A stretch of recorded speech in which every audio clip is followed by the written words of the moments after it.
Now, preview time. So let's take a look at what's coming your way.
The Jeff Meacham Network's Multiverse of Media.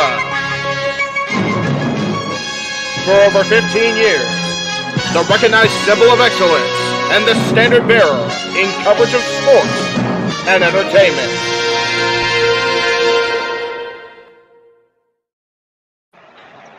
What is going on, everybody? Welcome to the Jeff Meacham Network Multiverse of Media presentation of WWE FASTLANE. Hi, everybody. Hi, Dr. Nick. I realize now that I made the chat on everybody's chat instead of just my own because this stupid thing's set up like that. But anyway, welcome to our coverage of FASTLANE. Good to see the Renegade pulling the weight, as he do, because my ass isn't home yet. But Mr. Foster will be here momentarily. Yes. And the reason I answered as I answered is because, much like we did at the Vegas Golden Knights last week, we went up in their house and whooped their butt and took their captain out. Our captain remains intact, but they whooped our ass today. So it kind of was what it was. It's preseason, so it's okay. There you go. Anyway, worked out where I was able to be off for the entirety of today and tomorrow. So I get to be part of this as much as I can, get to be part of open mic night pretty much for the duration, which will be cool. And I get to sleep in the morning. That's always a good thing. Always a good thing here in Southern California. And it's warm. Like, I woke up at the hotel, I'm like, it's warm outside. It's some bullshit. Right? I'm not happy with this October warmth. Like, I get it's usually warm out here in October, but I was not prepared. Mother Nature is still on her bipolar coaster this year. Goodness gracious. Anyway, I'm rambling, but we have a lot to actually we have 5 matches to cover. So why am I bitching? Well, I still have a feeling that something will be added last minute. Yeah, there's going to be some. This is a WWE PLE. This isn't Impact. This isn't AEW, where there's very little time for shit. Yes. I have a feeling there will be some kind of promo, some kind of backstage segment, something that will lead to an impromptu match being thrown on the card, because 5 matches for WWE just doesn't sound like a lot. I mean, even if they let Last Man Standing go for almost an hour, right? They still have 4 matches in 2 hours. They're not I have the money. I'm sorry, brother. 30 minutes. Yeah. You know, it's just not going to happen.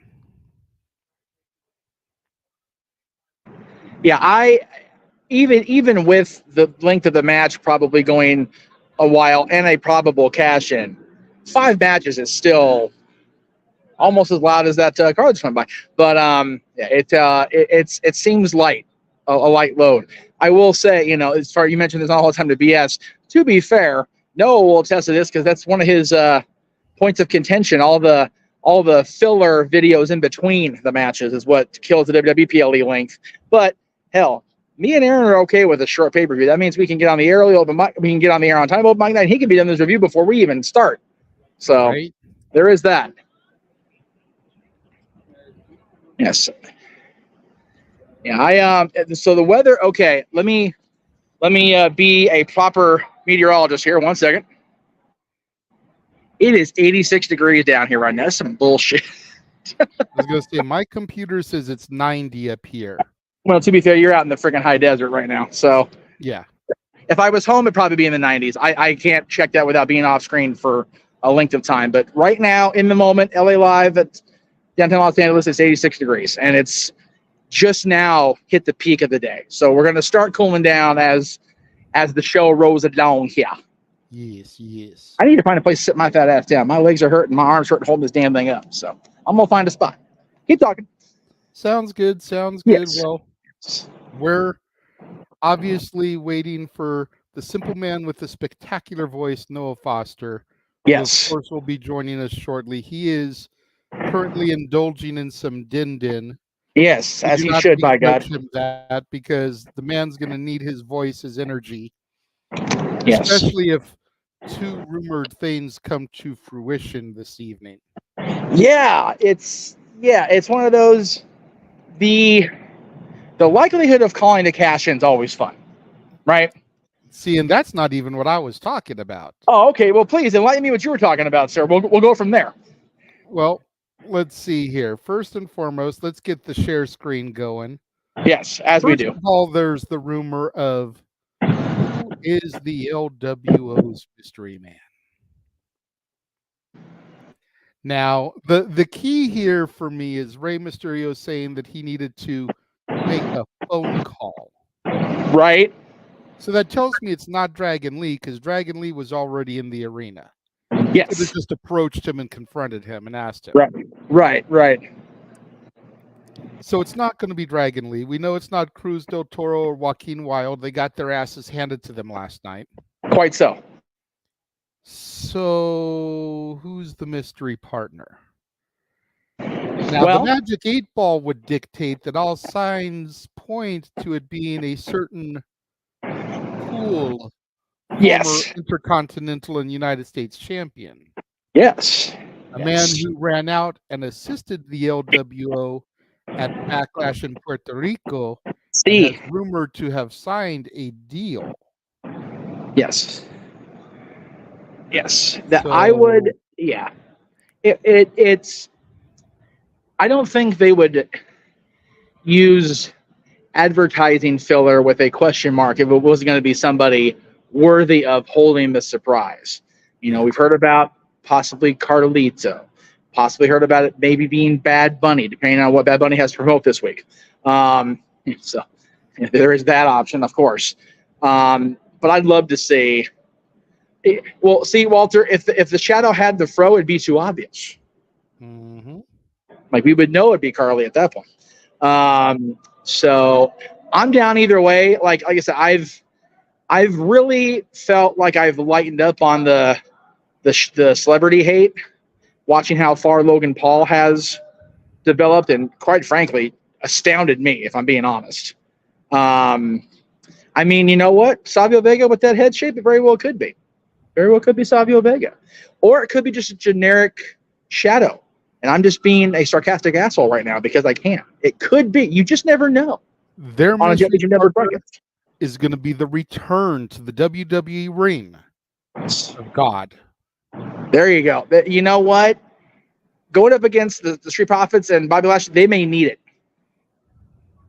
So, and you know, to throw out a name that it highly likely in all likelihood that it is not this person. But what about Chavito? Yeah, you know, I was thinking that, and then I thought, is the long term of bringing in Chavito worth not bringing in Carlito, not the return of Bad Bunny for a night? You know, I just, and again, Chavo and Ray were always better on opposing sides, I felt.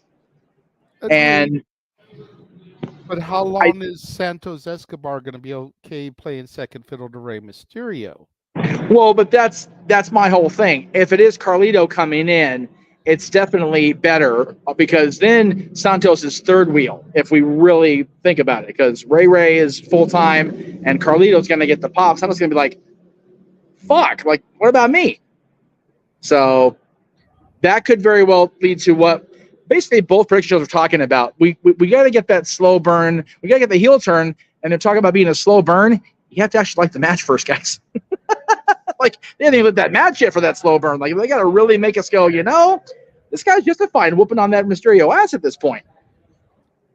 So that's just me. I'm of the lookout, the outlook of anybody that's been rumored, I'm here for, because it's going to be a solid match. At the end of the day, but to that point, if they bring in Carlito, does that mean Bobby and the Profits still win? That's the thing. Do you burn Carlito's return on a loss?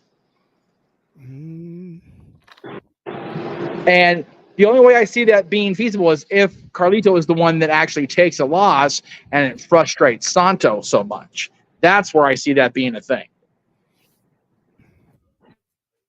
But there's nothing to talk about for this first hour. We got nothing to discussion. I mean, yeah, it all makes sense. I mean, it's tricky because on the one hand, you can't job Lashley and the Profits out. They're gaining way too much momentum. But at the same time, you don't want to job Carly out if it's his big return. Yeah. So do you do some kind of disqualification schmoz?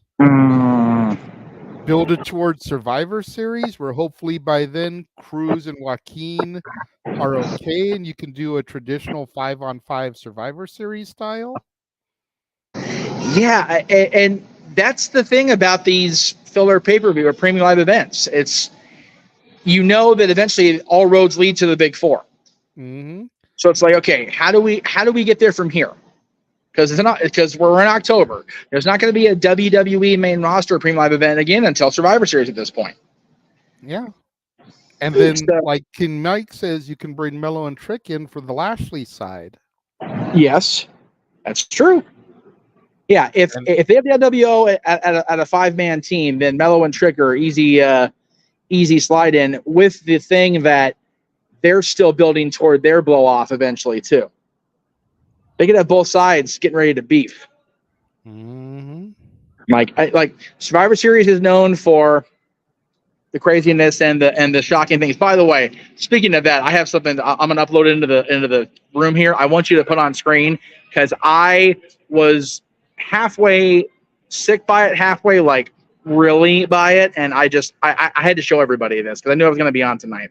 So just give me a second here. Let me load it into the screen here. So inside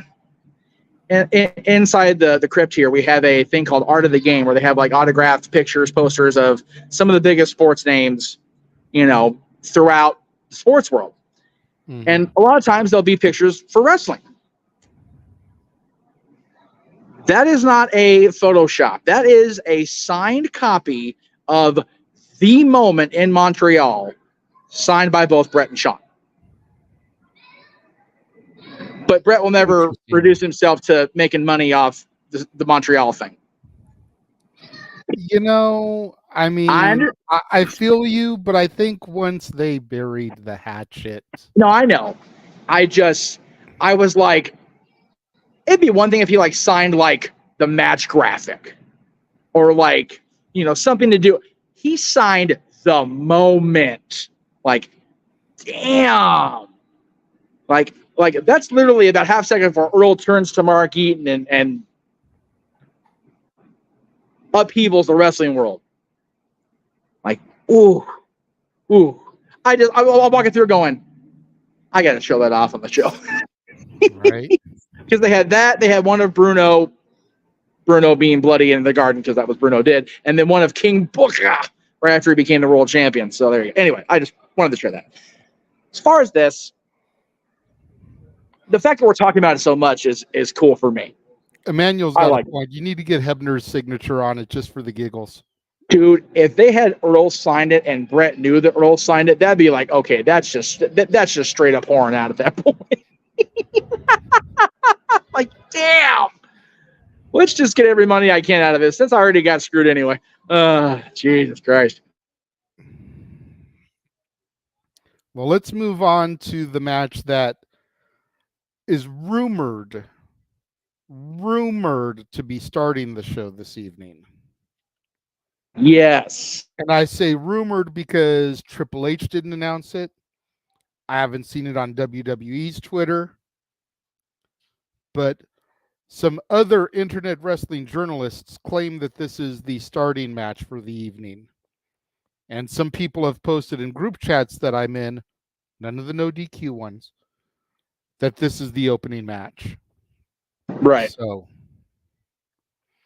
but I think you made I think it was you, made a very valid point on the no DQ predictions. Jey Uso breaks away from the bloodline, comes to Raw to be a breakout single star. Main event, Jey Uso's back. First PLE is a tag team match. I didn't make the point, but I saw they agreed with it. Okay, I forget who it was. I thought it was you, but yeah, it's like, man, how you gonna do Jay like that for real? Yeah, there was. Oh shit! The Jobber Squad apparently said that's something I actually agree with him on. Shit. Row. Well, now you've done it. Feel the floor. Hell's freezing over. Are the Eagles going on tour again? Oh wait, yeah, they are. Well, they are, but not till they'll be back in LA till January, which will be cold anyway. Well, cold for California, put it that way.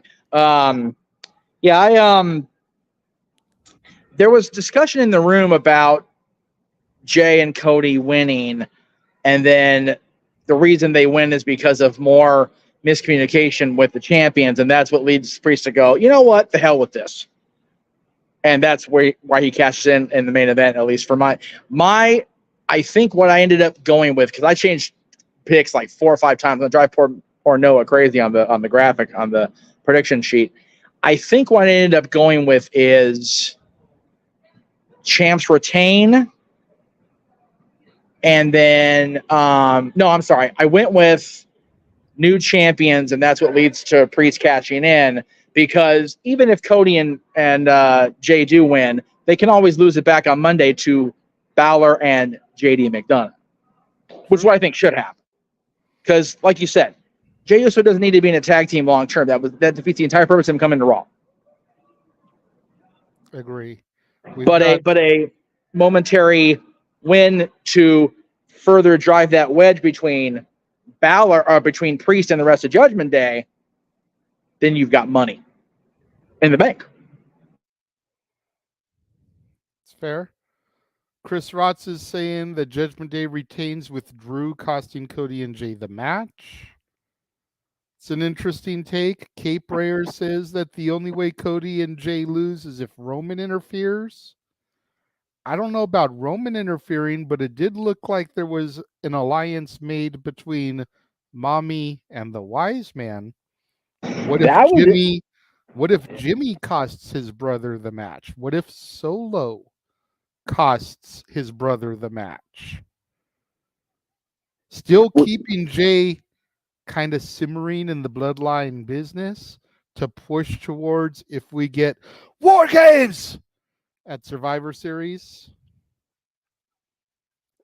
Give him a reason to be in there against the bloodline with Cody, with Sammy, with Kevin.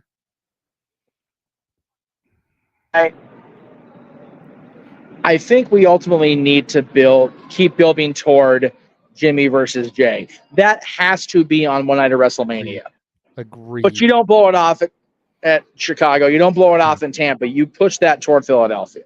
So yeah, you can get teases of it. Again, like you said, if there's a War Games match, you can have them go toe-to-toe for a few minutes. Yep. In the Rumble, they can go toe-to-toe at each other, trying to save Roman or get a shot at Roman. And then you get that full-on match in Philly. In the city of brotherly love, brothers come to blows. Correct. And yes, by the way, thank you to Matthew. If you're watching Collision, cool for you. Throw that up. I just happened to notice it. If you're watching Collision, cool for you. Give TNT the ratings. Lord knows they need it. Just don't tell us about it.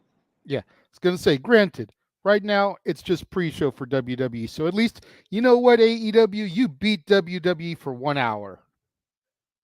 Let's see if your ratings tank come 5 o'clock. Or come Tuesday. And we will get into that on open mic night. Oh, yes. But, I mean, yeah, it this hurts. Okay, there we go. And then we'll just go ahead and move on to the match that will most likely main event, since we're talking about the bloodline, since we're sticking with the tag team theme here.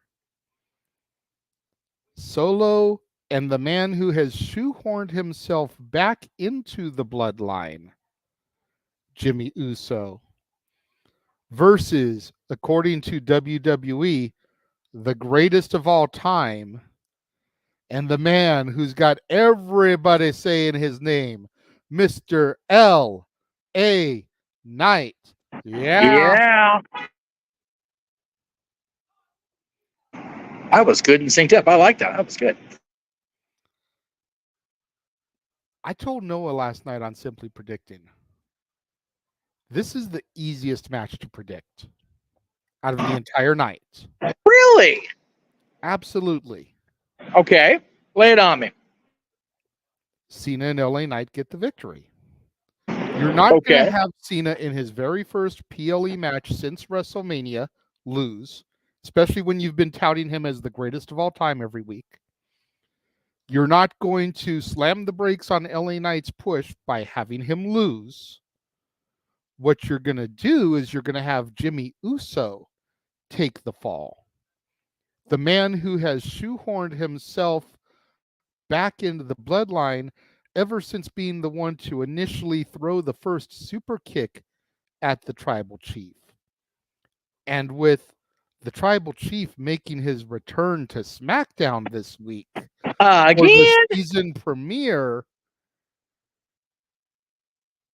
what will Roman say about another L in the bloodline column and the fact that Jimmy thinks he's back? Is he back? Why did the wise man let him back when he's the weak link who continually loses? Yeah, Roman come in there Friday, be like, I gave the wise man clearance to go to NXT because I'm sick of him being around you all messing up. I wanted to give Paul some fresh air to breathe because the air over here on Friday stinks. And he ain't wrong.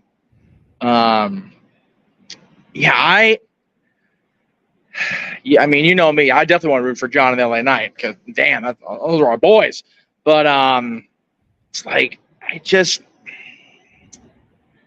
it seems the most feasible that they lose, that the bloodline loses. Pronouns, pal. And I really want to see continued good things for LA Knight and for John as long as he's back. And yeah, if they continue with this little, WCW Alliance and Hulkamania style union between the Judgment Day and the Bloodline. See, that's interesting to me. With Paul Lee involved in the Bloodline and this new allegiance, are we seeing a brand new dangerous alliance? Well, it's very dangerous. There's no doubt about that. You've got, even if Jimmy does get forcibly removed again, which, whatever, you still got Roman, Solo, Paul, Rhea. If my calculations run true, Balor, Dom, and McDonough. Yeah. And, Priest can find himself island to himself, but if he's got the world championship, that's a lot of stroke to have if you're by yourself. So, yeah, there are more possibilities than we were really considering even a week ago coming out of this show. So, I'm here for all of it. With the rumor of Cena versus Roman at Saudi for Crown Jewel. And you know what? If ever there was a show to do that rematch without overdoing the market on it by having it here in America, Saudis love their nostalgia. Saudis love their son, John Cena. So there you go. And you know what? I'm going to throw this at you because you weren't on Simply Predicting. I read this in a group that I'm in, a wrestling group. Check this out for a what if scenario, a hypothetical, if you will. Crown Jewel. We've got Cena versus Roman. It's the final moments of the match. Jimmy and Solo come out to try to interfere, as the Bloodline do. The music of a certain Hollywood superstar echoes over the PA system. Cena pins Roman. 1, 2, 3. 17-time champion. Move towards Roman versus Rocky, which doesn't need a championship. Cena drops to Cody at WrestleMania. And Cody finishes his story by defeating The greatest of all the time. face of the WWE. The man who acknowledged him and raised his arm after he returned. And it would give the Saudis a world title win, I think, for the first time, if I remember right. Oh, no. Since No, because Goldberg. okay, so yes. So a quality title win, a world title win. You know, one that doesn't bury the other guy. Got it. Okay. Wrong choice of words. Doesn't ruin the character. There we go. Sorry, Bray. Halt somebody's momentum. How about that? There. Well, I wouldn't say pause so much as bring to a screeching goddamn halt. Anyway. That's what I said. Halt somebody's momentum. Oh, sorry, it came off like pause. I apologize. And to be fair, they recovered nicely with Cena versus The Fiend and the Firefly Funhouse match. That was good shit. So that was okay for me to watch. And that was fun. Anyway, I love that. I love every bit of that. And we've all been talking for 3 years. What's going to be the end game? That is a perfect scenario. Whoever wrote that in that group needs to be acknowledged themselves. So that's good. That's tremendous. I don't remember who wrote it, but I'm totally taking it and running with it. And seriously, whoever that author was, I acknowledge them because that was awesome. Yeah. We at the Jeff Meacham Network, we at the Dads Not Always on Wrestling co-sign, fully authorize, and approve, and we'll forward the hell out of that. Because, yeah, it's become like, what the hell do we do here with Roman at this point? Mm-hmm. And it's like, waiting until Mania, yeah, okay. And we can do that. And we're in an era now where we don't need the champ on TV every week. No. Obviously. Yeah. Hollywood is still on strike, right. So we've still got Cena for a while. But if he wins that, he can just be a big four guy. He can come back to Survivor Series and defend it. He can defend it at the Rumble, and he can defend it at Mania. And if the strike gets lifted, he can resume work. He can do what he's got to do for whatever projects he's doing, season 2 of The Peacemaker, whatever.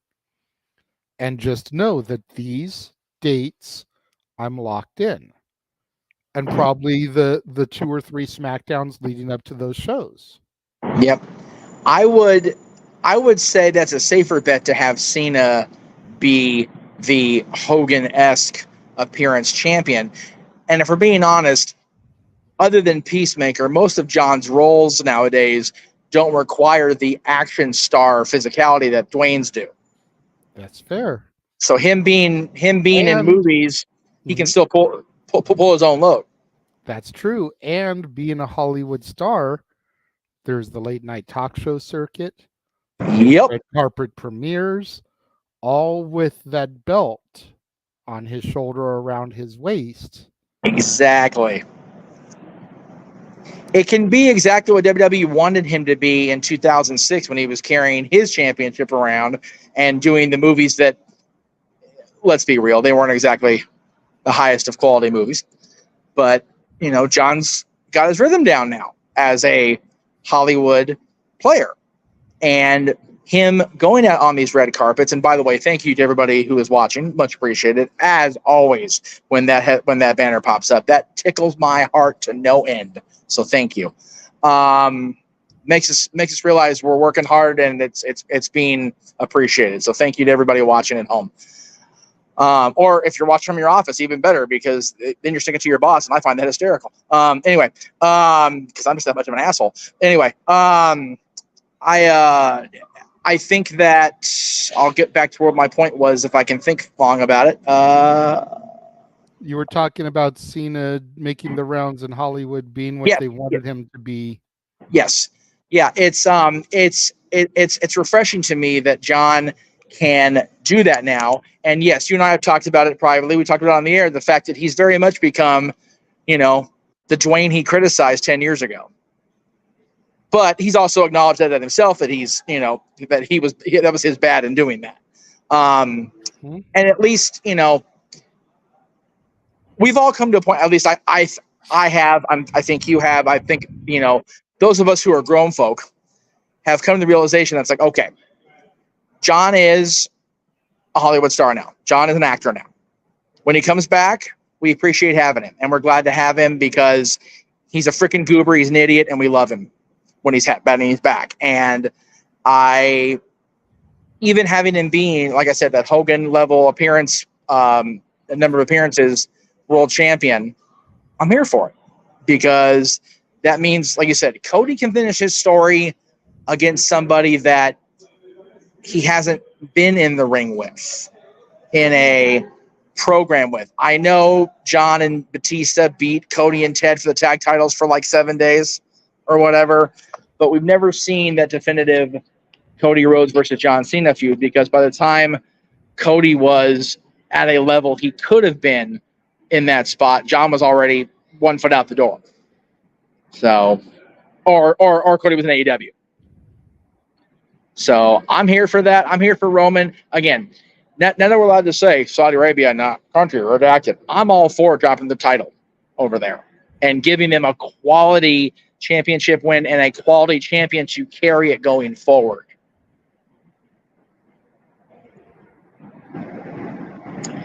That's not a unfair take that Matt just made. I happened to see as you were taking the comment off there. He's not wrong in that, but at least for me, I don't know. It could be my bias against Brock Lesnar. I don't know. But I don't find it near as offensive that Roman doesn't defend as much as Brock did. It doesn't bother me. I'm not sure why. It just doesn't bother me as much with Roman as it did with Brock.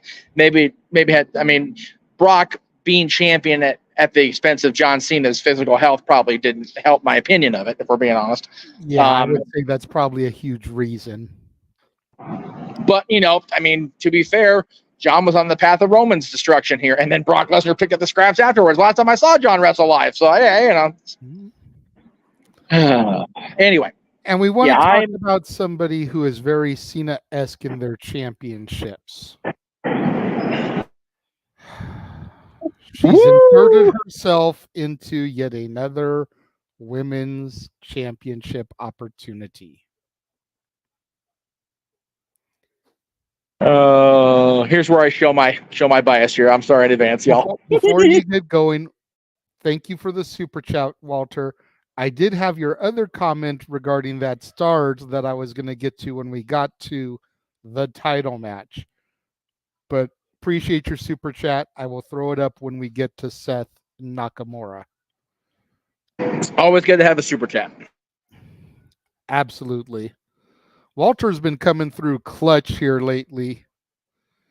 He's been super chatting my channel a lot, and I love the shit out of him for it. Thank you, Walter. Yes, thank you, Walter, for doing that, because a lot of people, granted, it doesn't hurt me that people tend to favor me, but I also am legitimately like, okay, guys, there's 2 people that are monetized. There's 2 channels that are monetized.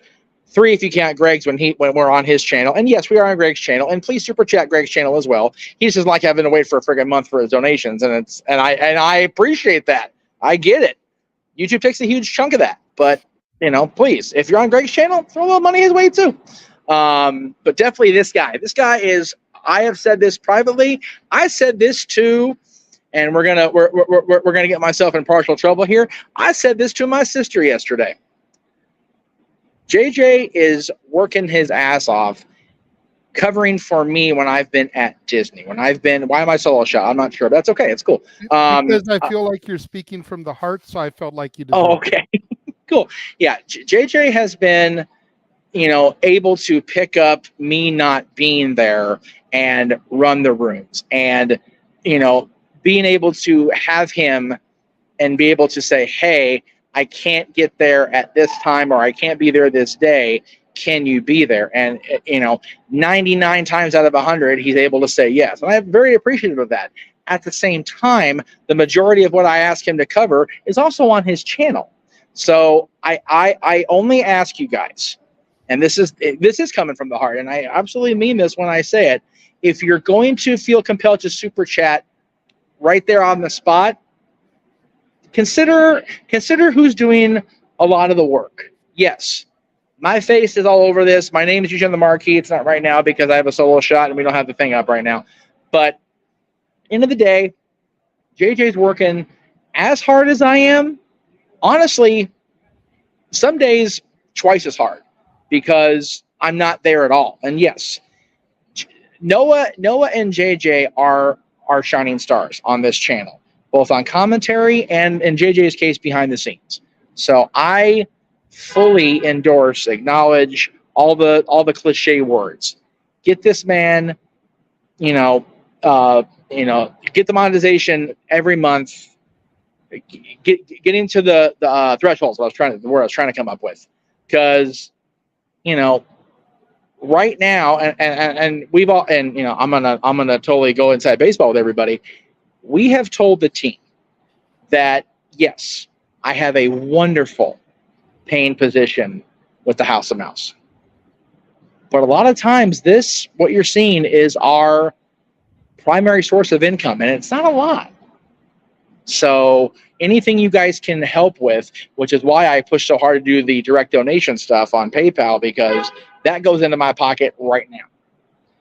But the super chats are a way that you guys can feel safe in donating, because it's through a filter, it's through a security check, and I appreciate that. I understand that. JJ works hard as fuck, so show him some love too, is all I'm saying. And yes, a lot of you guys do. A lot of you guys don't, and it's not okay. Now, what also is not okay as far as JJ is concerned is that we're going to have a new women's world champion over on SmackDown. Anyway, I predicted her too. What's not okay is the fact that she's interjected herself into another fucking title match. No, I know. Every time there's a promo and they begin talking about, oh, well, I want my title match. I want a title match against you. I want a shot against you. You hear, oh, hail the queen. And it's like, we're not doing it without me, God damn it. That's right. But yes, as much as it pains me to say it, and I when I did Simply Predicting last night, I even said it just like this. You ready? Charlotte wins. Like, it pained me in my soul to utter those words. Yeah, see, well, like saying Beetlejuice 3 times and he's just going to magically appear. You say Charlotte Flair 3 times, all of a sudden she's got the fucking women's title again. Well, and I agree with Matthew. Oh, she needs to be removed from the title picture for an entire year, no questions asked. But that's a big but. Need Bianca and Charlotte at Mania. Yes. And at Mania, yes, Bianca has successfully defended a championship against Asuka. But she dethroned Sasha. She dethroned Becky. She needs to dethrone the Queen as well at Mania. Yes. And thank you for the royalty. $2 super chat. Yes. I acknowledge you, JJ. And Walter, damn, Jeff with the heartfelt speech. I told JJ, I told the team on the way here, I am in Kings fan mode now. I have started attending preseason hockey games. For the next 82 games, because this will be my last game before the season starts, and even in playoffs if we go, I have no problem taking a major penalty for laying a high stick up somebody's nose. Okay? Verbally. Y'all think I'm a cantankerous asshole when I ain't got no sleep, or we've done no. The Kings did not need to lose that game today. I don't care if it is preseason. I am in a pithy mood. So I'm going to enjoy if anybody decides to get out of line tonight. Because I will be on the button for a good chunk of this Premium Live event, and definitely I'll be around for Open Mic Night. So please do yourselves one of two favors, or me one of two favors. Super chat both channels across the board, or please dare to come at me with stupid shit. I'm here for it either way, by the way. I'm all about making money, but I am just as much about getting frisky with people today. Fair. But also keep in mind, Walter, and you know this because we've talked about it.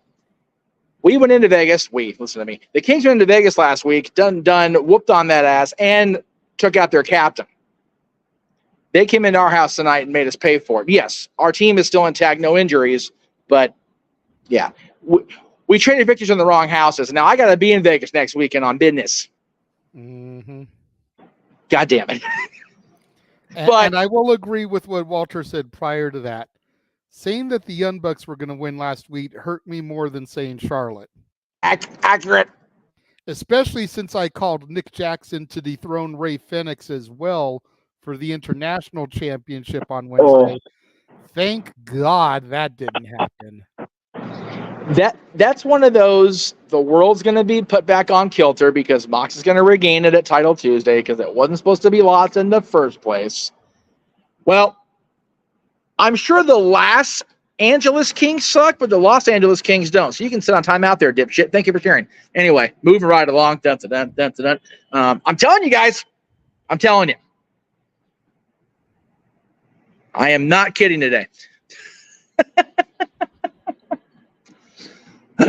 Anyway, yeah, this one,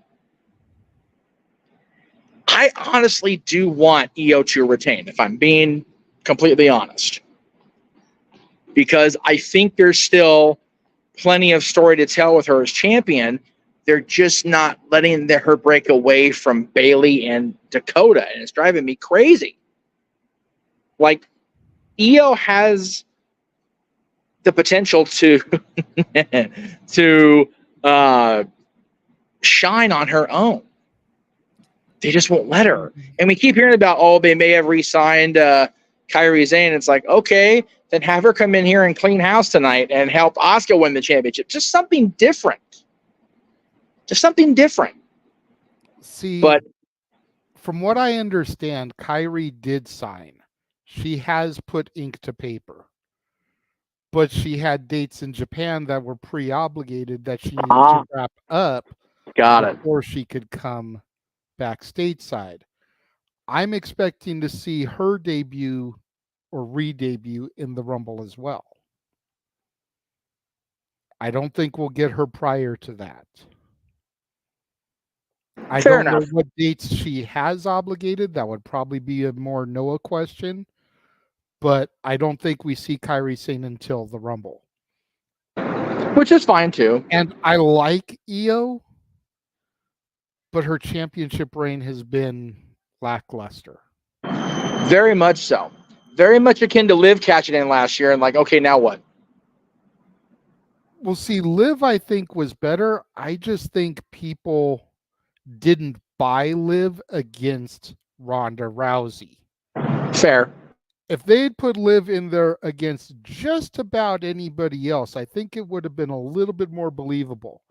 But she cashed in and then retained against Rowdy Ronda Rousey, the baddest bitch on the planet. Yeah. That's different. And at a time where the fans couldn't decide they loved or hated Ronda, which was so frustrating. You know, Io is good. I love watching Io work in the ring. I do too. But when you throw her in there against your Asukas, your Charlottes, your Baileys, your Biancas,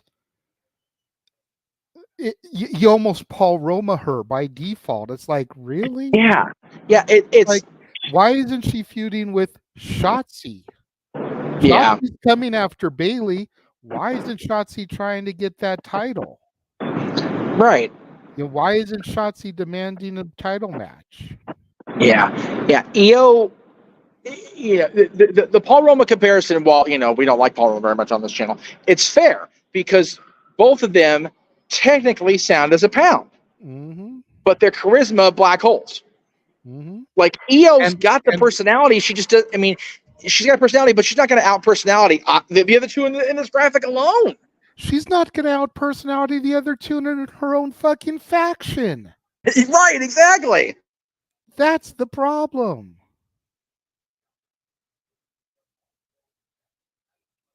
It's like when the gimpy girl gets more of a pop than you do, there's an issue. Right, exactly. Now, Like legit, more people popped for Dakota Kai returning when she cashed in than they cheered for her cashing in and winning. yep. And it's sad. I love EO, but it's No, I do too. Yeah. Well, we've got about 15 minutes left. So let's go ahead and go to the match that should main event, even though it Yes. won't. And the first Well- thing we will do is we will discuss Walter's super chat, since Yes. he did comment about it twice. He did. What does it say that the tag match main events over a world title match? I get that it's Cena, blah, blah, blah, but this is the main title since Roman isn't on TV. Agreed. And I totally co-sign with where you're coming from, Walter, and especially with this being a last man standing match. Yes. But at the end of the day, it is John Cena in his first PLE since WrestleMania, and it's the Bloodline, the hottest storyline in the last 3.5 years. Yep. This match, championship match or not, last man standing match or not, is not as compelling of television as the Bloodline. And that is sad. And I love what they're doing with Shin, but I don't think that they're going to pull the trigger on him. And that's what makes it even worse, is they've done this to Shin with this heel turn now. And this allowing him to speak Japanese, which even 5 years ago, WWE would have been like, no, can't get over without speaking English. But allowing him to cut his promos in Japanese and putting the translation on the bottom of the screen has been so good for this heel turn. Because the way Shin delivers his dialogue in his native tongue makes it sound even more menacing. Makes it sound even more cold and calculated and diabolical. You know, the other brand calls a son of an Oompa Loompa the cold-hearted handsome devil. When Shin starts cutting his promos, god damn if he's not a cold-hearted handsome devil. Right? And more believable of a villain. Yes. No, I agree. And I think it's almost assumed by the audience that this is going to end up going the way of neither man in this graphic. Like it's almost like, oh, okay, well then Priest will cash in because the story's going nowhere. And what do they do next with either one of these guys? Yeah. I told Noah, and maybe somebody on the No DQ prediction panel said it too, and I just kind of ran with it, but Seth retains in a knockdown drag-out match, but it is last man standing. How much punishment is going to be done to him? And then what's Priest's finisher? Yep. A blow to the back at the end of the day. Yep. And that's, yeah. But what I had said was, you know, it's a Rocky Apollo finish where Seth makes it back, gets the count, and then he collapses again, and out comes Mr. Money, Senor Dinero en el Banco. I'm going with the way it should be said. Stupid multiple. Anyway, here out comes Priest. Yeah. And by the way, let me, before we hopefully bring our third man in, the person that I timed out that put another comment up, that's how you should have started in the first place, with positivity. What does the man above me always say? Keep things positive. What does the man we're going to bring in here momentarily always say? Keep things positive. Respect one another. Protect your mentality. Coming into my, sorry, JD, to be a dick, but my watch along and saying my favorite team of all time sucks, you going bye-bye, like instantly. Yeah. But I got no problem praising the New York Rangers. They could have very easily won the Stanley Cup the year we beat them in 5 games. But they didn't. But they didn't, which was a beautiful thing. And my son was passed out. He was so tired, but I watched it at home. My brother was here. I was there. You were there. I know. You were there for both, you asshole. But to be fair, being there for Game 6 against New Jersey cost you a ton of money. So there was that. No, I'm sorry. You made a ton of money because you sold your other ticket. That's right. Whatever it was. Anyway, either way, good times were had. But yes, just come on in and be positive, and I will gladly keep you in our chat rooms. It's all about and speaking of the purveyor of positivity himself, the simple man with the spectacular voice, freshly fed, ready to rock and roll, Noah Foster, welcome to WWE FASTLANE, my friend. Hello, good to see you, gents. Good to be seen, as JJ says. Damn right. Don't take his stick now, as we got the rage of wrestling in the chat. Shout out to Walter Cruz, Mr. Reliable. Subscribe to his YouTube channel, folks. Good to see you, Walter. Good to see you, chat. Boy, hey. Yep, we're in the fast lane tonight, and tonight should be interesting, to say the least. Well, absolutely. To play off what Aaron was saying when I was on the show with him the other night, you know, it is definitely life in the fast lane. And Noah, if these rumors are to come to fruition, you will surely lose your mind throughout the course of the next 3 hours, my friend. I'm hoping. That's what I always hope for. I hope to, again, exceed my expectations, bring out the excitement in me. A lot of times I put WWE at a bit of a lower bar because sometimes I want them to be underwhelming because I want them to surprise me. You know, the chat makes it so hard for me to not just criticize Excalibur on the regular, but I can't help it. And look, JJ and I have both had to kind of curtail it on most occasions. But we're involved with so many people at PWG, positive and negative, that, you know what? If we happen to have something better on our presentation. Holy shit. What the fuck? Jade Cargill is at the arena. Oh. And she is shaking Hunter's hand.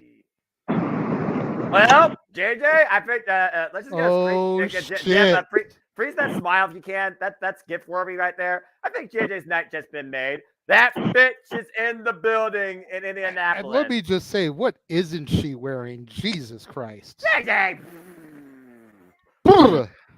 Life in the fast lane surely makes you lose his mind.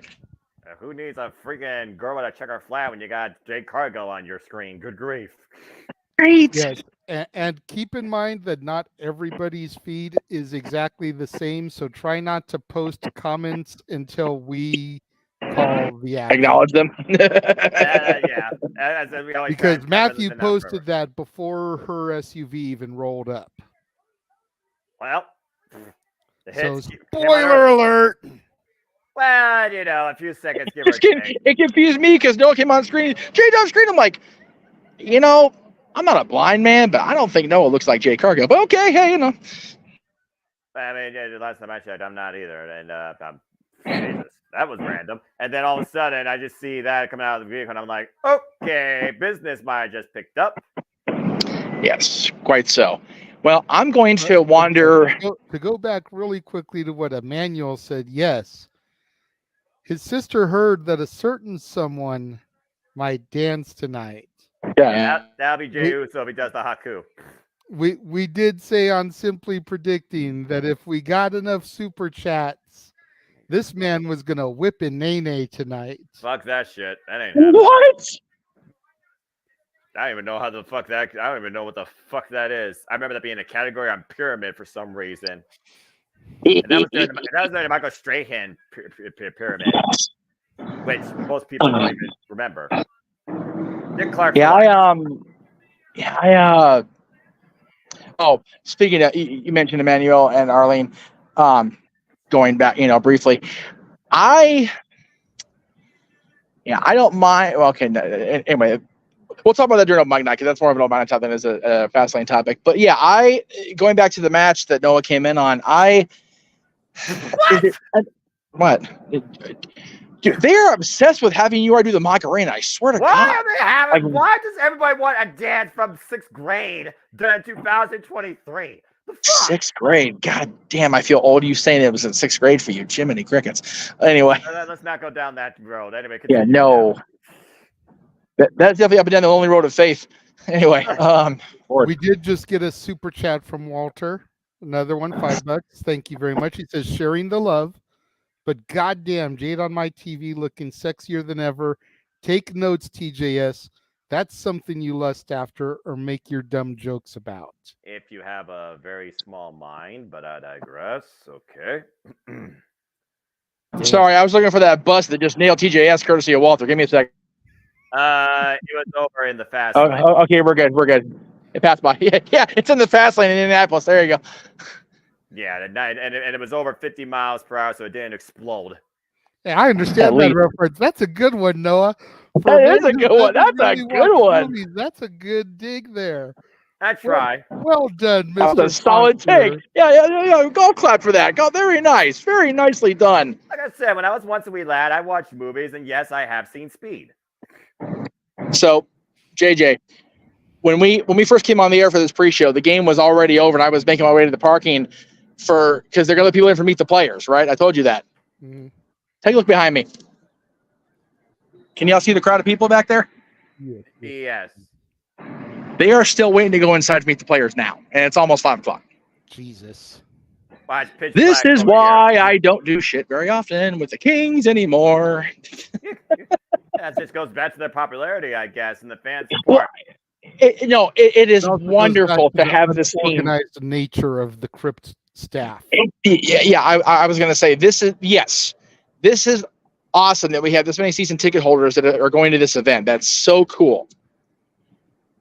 But I'm going to briefly, before we go on the air with the coverage of the show, call out Mr. Anschutz and his company again, because the continued disorganized cluster nature of our events outside of the games is just mind-numbingly consistent, and it's obnoxious after over 25 years of ownership from this company. It's like, come on, guys, get it together, man. This is ridiculous. Anyway, I'm not in the line. I'm just watching from across the street because I get to be part of this presentation instead. I'm here for it. Woohoo. No. I'm leaning on a nice cool wall because I'm in the shade. That's even better. And the sun's going that way, so I'll have shade the rest of the night. There you go. Well, once again, as we are just a couple minutes from the actual show going live, we do want to take a moment to acknowledge everybody. Thank you very much, as we do have people watching on all 5 channels within the Multiverse of Media presentation. Thank you. We greatly appreciate all that you guys do to tune in and support us. Yes. We only keep going because of viewers like you. Doom, doom, doom. Thank you. The PBS announcement. PBS NBC combination. There you go. One of those things, we say it all the time. It sounds corny as shit. It sounds very public accessy, pledge drive-ish, but it's legitimate. It is. Yeah. Because of y'all supporting us. It's because y'all turn out in droves to watch this. It's because of y'all super chats that keep us coming back and doing this for y'all. So thank you. Yes, we are sincere in our thanks. We just haha about it because for me it's just like, man, there's that many people still watching, supporting me after 22 years. Just like, what? So it's very cool. Yeah. Very cool. It's a humbling. That you very humbling. Show yourself to be grateful. I'll stand for my water. There you go. There you go. Kate Rare here. Don't forget to keep up to date with breaking news and other things going on in the universe. As the JMN Multiverse Media will always keep you in tune to anything going on in all things wrestling. Shout out, of course, to the entire ACW family, as in conjunction with, of course, with No DQ, as Bossman Riff, I think, takes no days off. Yes, Aaron will be recapping this show probably before we go live for Bug Night if the show goes as short as we're thinking. So we'll see. I mean, Indianapolis 500 is a marathon. I don't know whether or not Fastlane is going to be a sprint. That's big in the house, so you've got to figure they're going to do something on air with her. Yes. You would think. Even if it's just an in-ring segment, I mean, we do have a triple threat for the SmackDown Women's Championship. Hey.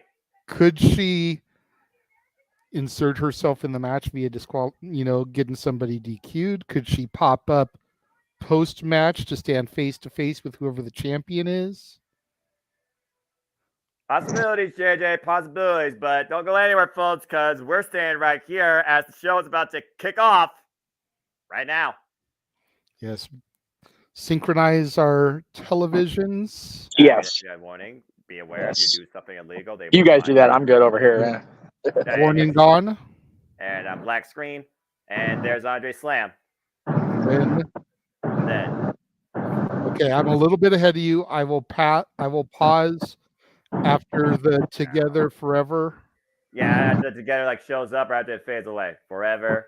It's always 1 or 2 seconds to stream. I'm sure it's gonna probably outsync, but we'll try and stay in sync with the first match. As the logos there and there's Together.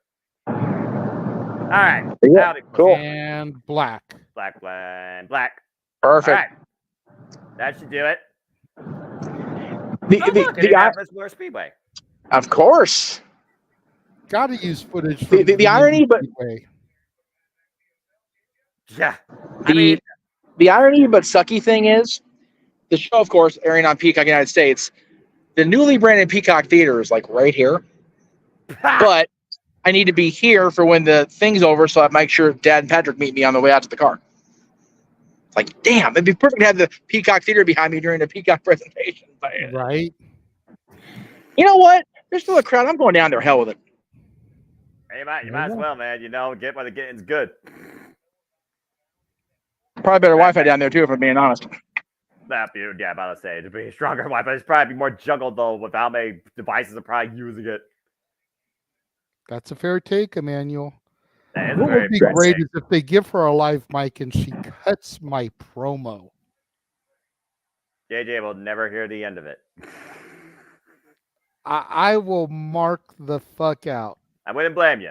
I wouldn't blame you one bit. I think you already had your mark out moment during the pre-show, and I think that's not going to be the only one come tonight. Nope. I think the LWO has called their coolest member to assist them. We'll see soon enough if, again, we'll see how cool the LWO is and if they can outshine Bobby Lashley and the Street Profits. We're also going to see who could outlast one another in last man standing for the WWE Heavyweight Championship. And as you alluded to, the Queen takes center stage against the Empress and the Genius of the Sky, Champion of the Sky, as the WWE Women's Championship will be on the line. And Judgment Day will definitely be taking center stage, defending the WWE Undisputed Tag Team Championships against 2 tag team specialists in their own right, Cody Rhodes and Jey Uso. I'm trying to find my family so I can have Dad say hi like I did last week, since we're both actually more sober, way more sober than we were last week. Hey, there you go. Jeff out here looking like Christian Cage with his hand up on I was thinking the same thing when I did it. He's looking for someone's single mom because their dad's dead, Yeah, but where are his peeps is the question. Well, that being said, his peeps are the thousands out there at the Staples Center lot. Fair point. As we are live. Ladies and gentlemen, welcome to the pole position. Start your engines. Get ready for the green light as the WWE Multiverse of Media keeps you in tune tonight with WWE FASTLANE from the home of the Indianapolis 500, the Indianapolis Speedway, Indianapolis, Indiana. Hello, everybody, and welcome once again to a Championship Network live watch event here on the Championship Network Multiverse of Media. You know what this is, for I am the simple man of the simple brand and the voice of the JMN, forever grateful for professional wrestling. Damn it. And my name is Noah Foster. With me, as always, is my color analyst in all things wrestling, and definitely WWE. He is the renegade of wrestling, the CEO of Castle 18 Studios, JJ Williams. We got Stark Cars on the stage. We got Michael Cole and Corey Graves, and we got a very unique 5-match card, and a certain bitch is in the building, and there's no doubt she could take center stage. JJ, are you ready to go? I am ready to go, man. You talk about a interesting show and an interesting card and all that stuff. What the hell is Corey Graves wearing? You want to talk about interesting? But I digress, as it looks like we are about to kick things off with the match that was rumored across the internet to be our opening contest, as main event Jey Uso, broke away from the bloodline, came to Raw to stand on his own 2 feet, and his first PLE match is a tag team title match alongside the American Nightmare. Whoa! Cody Rhodes as his partner to take on the Judgment Day brethren with issues. Damian Priest, Senior Money in the Bank, and Finn Balor. And you gotta wonder if Senior Money in the Bank is gonna be pulling more than one job off tonight, either in success or in failure. Shout out everybody across the JMN with me that are tuning in. Please like, subscribe, comment, tell a friend. Please, no spoilers for Collision. And if you want to dictate the conversation, donate to dictate. Super chat. It is as simple as that. We are also joined, as we saw moments ago, by the man whose name is not right now on the marquee because it is down. Jeff motherfucking Meacham. And I think his pop was also with him too. So it's good to see those two gents down there at the bottom screen as we got our video packages. And to your point, JJ, from main event to opening match, from top tier singles World Heavyweight Championship to the WWE Undisputed Tag Team Championships that are still irrelevant the day that Kevin Owens and Sami Zayn lost them. And of course, Kevin Owens and Sami Zayn lost them at WWE Payback in a street fight. A united front, the parts of the sum versus the sum of the parts, is a whole different dynamic here tonight with Cody Rhodes and Jey Uso. Again, both incredibly talented top singles stars. But Jey Uso has been more primarily known as a tag team specialist during his whole career. And now he unites with the one person that has welcomed him to open arms to Monday Night Raw, Cody Rhodes. And we're going to see if judgment falls in favor of the challengers tonight, or once again, does the Judgment Day execute their form of punishment and continue their ways of dominance. These video packages, though, man, I tell you. Right. I think the true question is how much adrenaline resides in Jey Uso's soul. And is it enough for JD McDonough to take control? Because there is no doubt that JD McDonough has played an infallible part in Judgment Day's dominance, including claiming the WWE Undisputed Tag Team Championships at Payback. Payback might as well have been called the Judgment Day, quite literally, because Judgment Day ran the entire show. As we saw also, it was, of course, Dominic Mysterio that won this past NXT, regaining the NXT North American Championship for the Judgment Day at the risk of angering his mommy, who's not in action tonight. But Cody Rhodes came to the aid to even the numbers against the Judgment Day. It's a very unique dynamic here when it comes to Jey Uso looking for a reset, and yet we're going back to his roots in tag team title matches. Both of these men have kind of lost their way or trying to find a new way. And I do wonder if tonight is the right starting point towards that. As the first lap of Fastlane is about to get underway here with our Undisputed WWE Tag Team Championship match. Oh, boy. Let's see what everyone's saying here in the chat. What do you think Rhea Ripley would defend? Book 2. Royal Rumble. When she's booked 2. Yeah, that too. All right. Go back inside the building, and Jey Uso makes his way inside first. Day one-ish. It's just me, Us. Gotta say, I like his new remix of the old Usos theme. Well, I mean, if anyone's been down since day one-ish, it's definitely the better Us, in my opinion. The tag team dynamic as good as Shawn Michaels and Mario Jannetty, but you saw which one shined to providence, and that's Jey Uso. The people acknowledge him. The people believe in him. The people believe he should be right now to be undisputed champion. And we'll talk more about that later, I'm sure, when his brother takes center stage potentially in the main event. It's funny, man, when we were watching the Bloodline earlier this year and we were seeing everything go down with Sammy and the way that Jey was responding to Sammy and the way that Jey wanted to get Sammy out of this Bloodline, and Jimmy was the guy that always had his back, that was his buddy. Did we ever think that here 6-7 months later we'd be popping for Jey Uso and booing the shit out of Jimmy? Like, No. What a reversal of fortune here in these last few months, for real. Well, it just goes to show that Jey Uso has come into his own as his own man, while Jimmy Uso is just trying to still finding himself and is desperate right now to find where he belongs.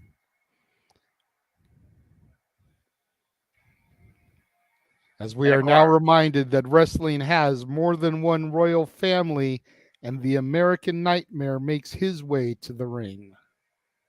Yeah. Cody Rhodes, who overcame Brock Lesnar and garnered his respect at SummerSlam, now finds himself in the opening contest of this PLE for the WWE Undisputed Tag Team Championships. How's that for a turn of fortunes? You know? There it is. Out the curtain, lights go up, I'm home. Whoa! Whoa! There it is. Okay, I'm still like a second ahead of you. Yeah. There we Well, go. as expected. That should be perfect. Cody Rhodes, the American Nightmare that returned back to WWE last year at WrestleMania, overcoming a trilogy against Seth freaking Rollins, winning this year's Royal Rumble, falling short to the Tribal Chief because of bloodline antics, primarily orchestrated by, yes, the Usos, but more particularly Solo Sikoa. Hasn't been involved in the world title scene since. After overcoming a trilogy of absolute agony against Brock Lesnar, surviving his first encounter and suffering the other two, but come out on top at SummerSlam, Cody Rhodes now finds himself a new dynamic with Jey Uso at his side. Formerly an enemy, now a colleague, as Jey Uso and Cody Rhodes look to take now their place in WWE, possibly as the undisputed WWE Tag Team Champions. It's almost one of those things where I wanted this to become Shawn Michaels and John Cena, even though John Cena at the time, that was perfect, was WWE champion. And at the end of the day, we got to consider that Cody Rhodes' mission statement is still to win that championship in the name of his family. No longer simply to finish the story, but to affirm his legacy.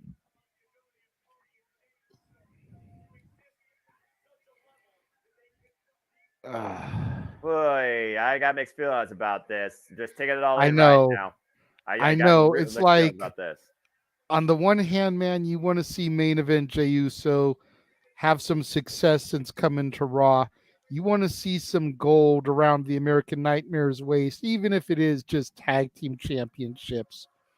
But at the same time, you don't want to pull the trigger on the Judgment Day yet. They are doing so good. You've still got Priest and Balor with the tag straps. Dom is once again your North American champion. Mommy still reigning supreme as the World Women's Champion. The only person who has no gold is the pledge, if you will, the honorary member of the Judgment Day, the man who hasn't been fully brought into the team yet, JD McDonough. So you don't really want to pull that trigger and have them lose the gold. Or should I say the pressed pennies? But I think it just makes more sense to have them retain. Well, also, you got to consider that they will have the numbers game. The Judgment Day loves to take advantage any way they can. All it's going to take is a ref bump or a minor interference. And you got, like you said, you got JD, you got Dominic Mysterio, you got Rhea Ripley, you have Judgment Day, the United Front, the most dominant faction in recent memory that controls Monday nights. And after what we saw on Friday night, there very well could be a super alliance of sorts that transpire here before the end of tonight. And also, to your point, again, is this the only time we're going to see Judgment Day act out? Because also, Damian Priest still has the Money in the Bank briefcase. And Seth Rollins still has to defend the WWE Heavyweight Championship later tonight in the last man standing match. And we know he's been facing a compromised back for the last 4 years. There's many different butterfly effects that could come out of this tag team title match. Win, lose, DQ. But it doesn't matter as long as Judgment Day, and the Damian Priest's vest says, lives forever. And so far, that seems to be the case. What if tonight is the night that JD McDonough and his sacrifices make him an official member?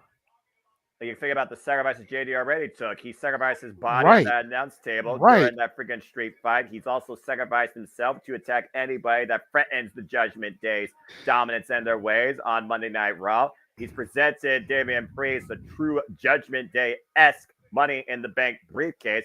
I'm not sure what else he needs to prove besides literally making sure at this point, like you said, they retained their hold on the WWE Tag Team Gold. Bingo. He keeps them with the belts. And Priest still retains, still cashes in, still becomes new champion, and then he bestows his tag titles on him, making him an official Judgment Day member, making McDonough and Balor the tag team champions, especially since Balor's the one that's been pushing for McDonough to come into the fold anyways. Teacher, student, it would make sense for them to represent as the tag champs, with Priest as your world champ.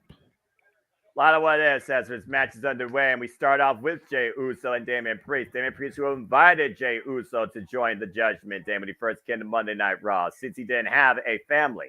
But Jey Uso says, no, I'm going to stand out on my own. Damian Priest, former United States champion. Jey Uso literally has been nothing in his career but a tag team specialist. Continental title kicking things early off here. Jey Uso, who held the SmackDown tag team titles for a total 1,002 days, and the Raw tag team championships 573 days. The Usos, the longest reigning WWE tag team champions in modern history at 622 days, before losing them at WrestleMania this year to Kevin Owens and Sami Zayn in the main event of night one. Jey Uso, an 8-time tag team champion. Damian Priest, the powerhouse of the Judgment Day. The Punisher, former Punishment Martinez, for those that remember those roots. And of course, as we know, he has the Money in the Bank contract, which means you can cash in for any title now, the stipulation stands, up to 1 year. It's almost like he's kind of been forgotten, and at the end of the day, that gives him the greatest strength to come anytime into play. When you don't think about Money in the Bank, that is when he can strike when you are at your most vulnerable. Yeah, you notice the first couple of shows after winning the briefcase, he came out there and made his presence known when it looked like an opportune moment, but then he took his foot off the gas and he kind of pulled back there. He hasn't really been doing that ever since. Nice uppercut, kick to the hamstring. Of course, Finn Balor, the leader of Judgment Day since last year, June, taking it over from Adam Cole, tag to Cody Rhodes, former leader of Bullet Club from NJPW, former IWGP Junior Heavyweight Champion, former NXT Champion, and the first ever WWE Universal Champion. So if anyone can guide Damian Priest to becoming a WWE Heavyweight Champion, it's Finn Balor. Yeah, absolutely. Cody Rhodes does the clothesline, picking up speed, does the clothesline again, slides underneath Damian Priest, gets the midsection. Nice Cody uppercut. Big right hand, kick to the knee again. Damian Priest still, though, remains on the vertical base. Tag to Jey Uso. And again, this is the very first time, by the way, we're seeing this Jey Uso and Cody Rhodes tag together. In the early days, when the Usos were the colorful Haku dancing lovable tag team, there was a lot of back and forth between him and Goddess and his brother when it came to the tag team championships, mostly in triple threat action at times. We got a super chat from Joe Hill, $5. Thank you very much. Says they lose the tag titles, Priest cashes in, and then they start a program with Priest and Balor, officially splitting Balor away from the Judgment Day. It's definitely a possibility. We'll have to see what happens over the course of the evening. It's also one of those things where I don't think Judgment Day changes out leaders as quick as Bullet Club has over their decade. Yeah. And thank you for the super chat, Joe. Yeah, appreciate it, Joe. Appreciate all of you and all your thoughts, too. As, of course, we glance over and keep you in tune with the action, but acknowledge you. But again, if you want to dictate, donate. As simple as that, just like Joe Hill did. And again, it's a very real possibility. It's one of those things we thought at this point was Finn Balor, the guy being ousted from Judgment Day. And that's still the case. Like you said, it was literally Finn Balor versus Seth freaking Rollins at Money in the Bank and at SummerSlam. The Money in the Bank briefcase was trying to come into play on both Damian Priest and Finn Balor's behalf. And it didn't work. That's why Judgment Day does not hold the WWE World Heavyweight Championship yet. Cody Rhodes right now catches Finn Balor up in the fireman's carry. And Cody Rhodes, Argentine backbreaker to Finn Balor. Now hooking Finn Balor up. Cody Rhodes taking control, stalling vertical suplex position. The blood just rushing to your head at this point. You're just waiting for your opponent to let you go. Oh! The reverse, face first goes Balor. Those type of moves are even more deadly because even if you manage to counter and get yourself out of it, the blood's rushed to your head so much that you become woozy and dizzy and your opponent is able to regain control. There's only so much you can do with a bad equilibrium and also a misinterpreted balance. Blind tag, though, by Damian Priest. I don't know if Jay was aware of it. Irish whip reversal, Dustin the clothesline. And Damian Priest right now just waiting to pick a spot. Uppercut to Finn. And there's a big shot to the back of the head. What a kick. That drops main event Jey Uso where he stood. Again, Clay Perfect opportunity there. Again, Clay was trying to argue, but there was a blind tag, and the referee, per position, he saw it. And again, we talked about being on the exact same page. We talked about how important communication is. Take a look at the replay here. There's the uppercut, and watch the shot. Bam! That kick from behind, it's always the shots you don't see that are the worst because you can't scout them, let alone be aware what sort of impact they're going to have on you. Absolutely. Every time you make that comment, I always go back to the old Shaman's Harvest song, the best line, you never hear the shot that takes you down. Kick right in the midsection, another kick to the midsection. Jey Uso playing the role of a kick back. Nice scissor kick by Finn Balor. Here's the cover, hook of the leg with a ring, 2 count only. And let's be honest, we know that a small combination like that was not going to get the win, but Finn Balor and David Priest know they are right now in control. And there's that sense of control that you need as champions. That's really all you need to keep the match in your favor. Again, champion's advantage. Only way titles change hands is via pinfall or submission. Count disqualification means nothing. And at the end of the day, I do wonder, does both Cody Rhodes and Jey Uso want to actually be the WWE Tag Team Champions? So they're just trying to get revenge against the Judgment Day, who have ran roughshod on Monday Night Raw for the better part of a year and a half. Nice snapmare there by Finn Balor. Beautiful drop kick. Drop kick to the side of the head. Finn Balor again. Hook of the leg. Jey Uso gets the shoulder up, though. Cody just begging for a tag on the ring apron. He has not even really been in the match. It's been all main event Jey Uso. Has Jey been trying to prove himself to the Raw roster that he is somebody that can be trusted, depended upon? And is this the right move for him? Jey Uso still trying to prove that he's still main event Uso. Can he still go on his own? Again, going from a tag team specialist your entire career to a single star, that is life-altering for your entire career. You could ask the likes of Tama Tonga in New Japan Pro Wrestling since joining Hontai and pursuing the Neverweight Championship against David Finlay. When you are so familiar with only one form of wrestling, it's not as easy as just changing overnight that you could find yourself in the single spotlight. Again, he is a tag team specialist. Cody Rhodes has honed his craft as a single superstar across the independent scene. Oh! For the better part of near 8 years now, Ring of Honor, NWA, IWGP, as Bullet Club alluded to, Wesley, and of course, AEW. Jey Uso has literally only been in WWE. And cheap shot by Damian Priest instigating American Nightmare, and once again, Judgment Day takes advantage. Behind the official, if the official's aware of the tag, there's a stomp by Finn Balor, though. There's a cover, though, by Finn, and gets a 2 count only. Jey Uso still being isolated from Cody Rhodes. Ouch, with the freaking comment. At this point, yeah, you wonder if Jey Uso and Cody Rhodes lose, does that basically leave Jey Uso in the mid-card? This is our first match here. WWE FASTLANE, capacity crowd on hand for the WWE Undisputed Tag Team Championships. Cody Rhodes and Jey Uso, the challengers, taking on Finn Balor and Damian Priest of the Judgment Day, the reigning champions, and Senor Money in the Bank, might I add. You see Finn Balor wearing down Jey Uso right now with this sleeper hold of sorts, this chokehold, rear naked choke. All right, it's trying to wheel Jey Uso. Again, the people have been that deciding factor in us acknowledging Jey Uso as a main event player. Oh! Jey getting like fingertips away from Cody Rhodes for that tag, but Balor just pulling him away from him. Another right hand, though, as he tries to create distance and draws himself closer towards the tag. Cody Rhodes, with every fiber of his being, trying to reach out, pulled in Damian Priest. There's a good shot there. Finn Balor eats the corner, and right now Jey Uso has the opportunity he needs to make the tag. Cody Rhodes is waiting, highly anticipation, adrenaline boiling. This is the moment. Jey Uso reaches. There's the tag to Cody. Fists of Fury, fire and flame coming from the American Nightmare, Cody Rhodes, as he gets his first taste of action in the matchup. That's a good point, by the way. Cody Rhodes has not been involved in this match practically at all at the power slam, except for that one bit of tag team offense. Disaster kick off the second rope, and the cover up is enough here. No, not enough. Not like that, Cody. Come on.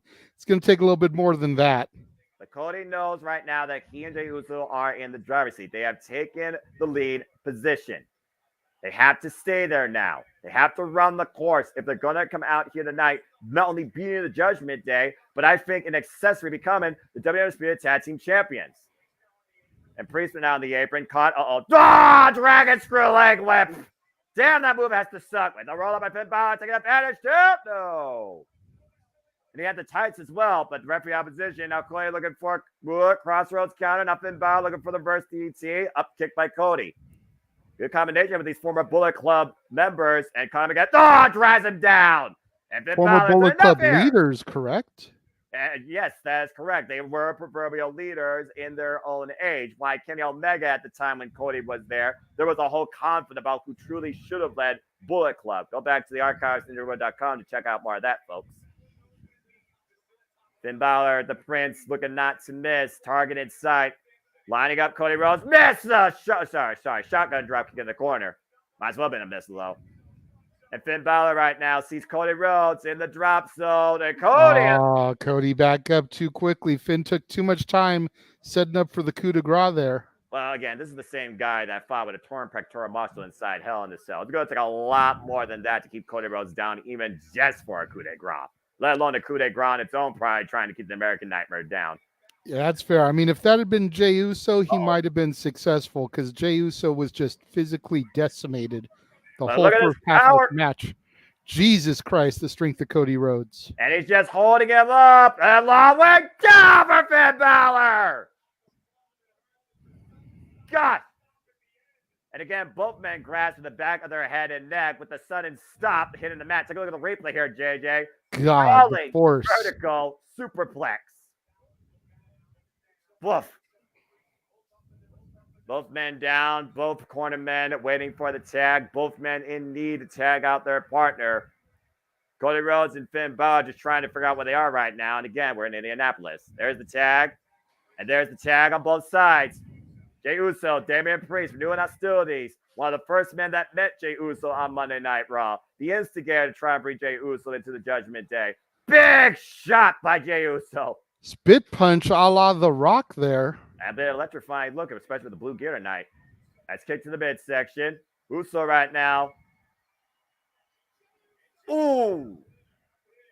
Big uppercut right underneath the jaw.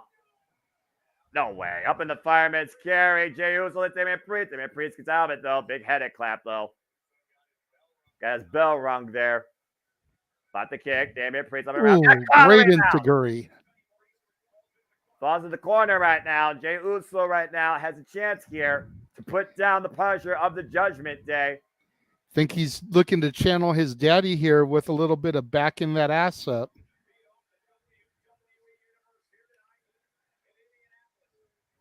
And right now, Jey Uso, like you said, looking to back it up and looking to bring it in, but Damian Priest scouted it. Him up and over. Took too long.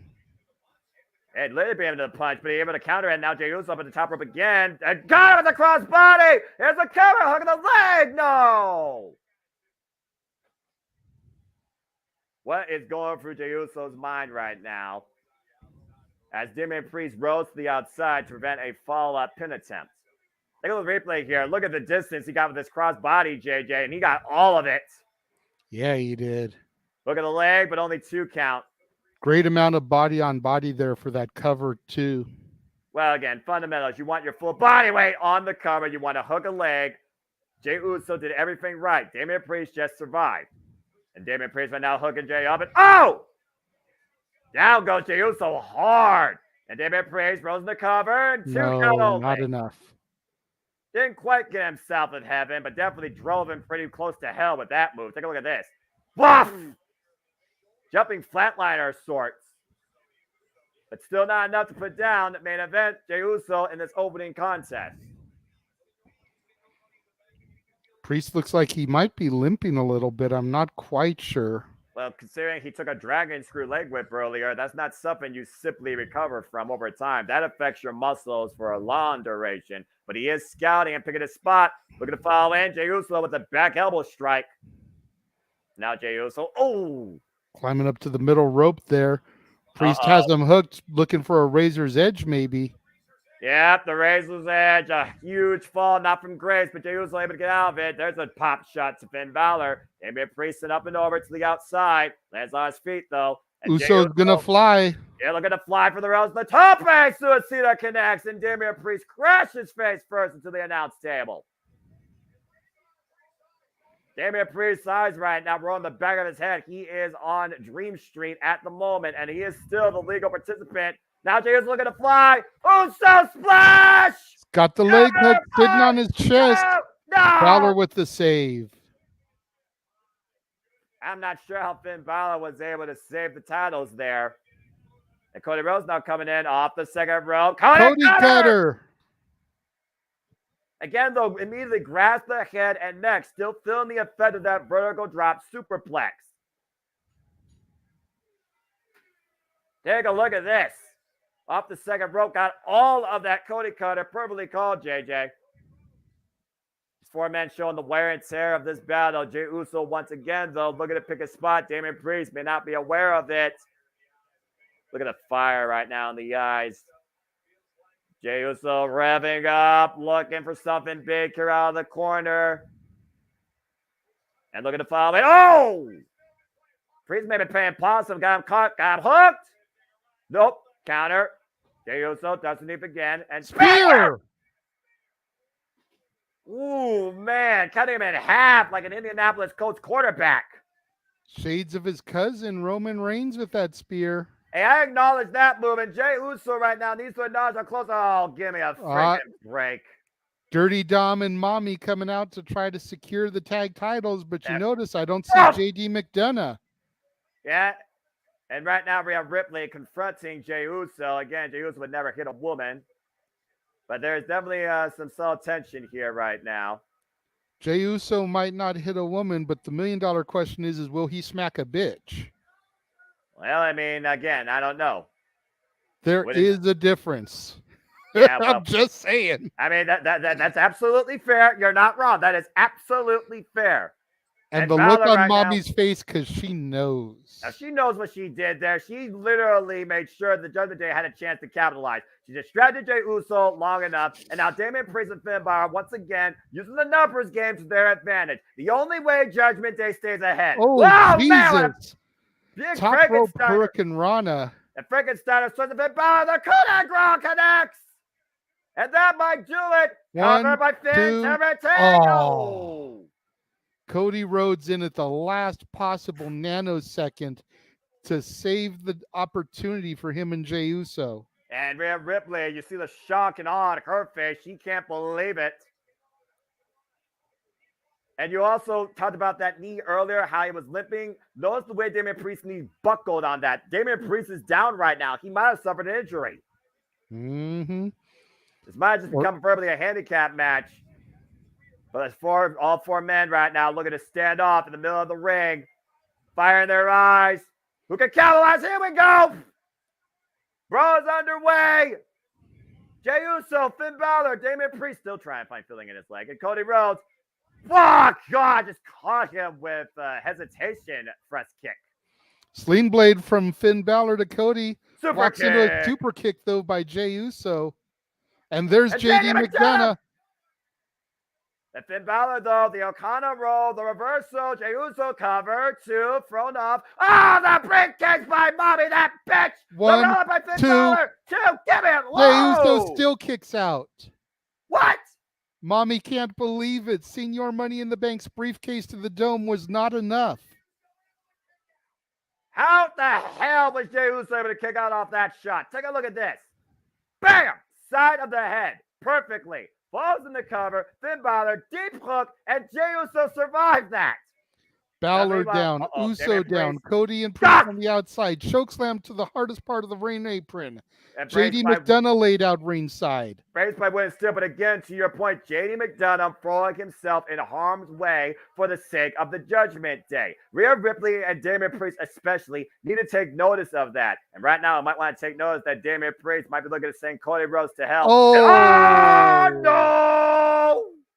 McDonough with the briefcase to Priest's leg. And look at Cody has him Rhodes. set up. Could it be Crossroads on the announce Crossroads! table? But the table didn't give. And Finn Balor, Jey Uso are still a two-legal man. Now Jey Uso looking to fly. Taking out McDonough and Finn Balor. Tope cock and low, and everything is falling apart in front of the Judgment Day, in front of Rhea Ripley's eyes. Blind tap by Cody. Super kick to Finn Balor. And Finn right now caught. Cody off the second. Cody cutter. Almost like a 1D there. With a Cody cutter to capitalize. And now the exclamation point. Crossroads. Crossroads. The cover. 1, 2. Cody Rhodes and Jey Uso did it.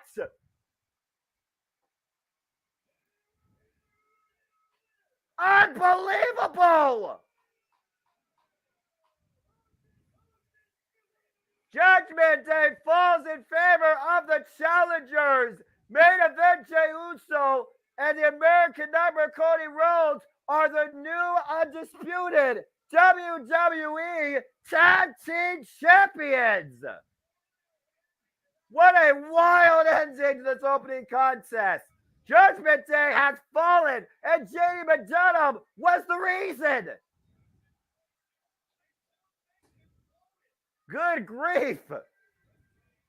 Let's take a look at the replay here, JD. This was the pinnacle shot right here. Briefcase to the knee by JD. And then Cody Rhodes, to your point, Crossroads on the announce table. That announce table didn't get it, but I think Damian Priest's life force gave out.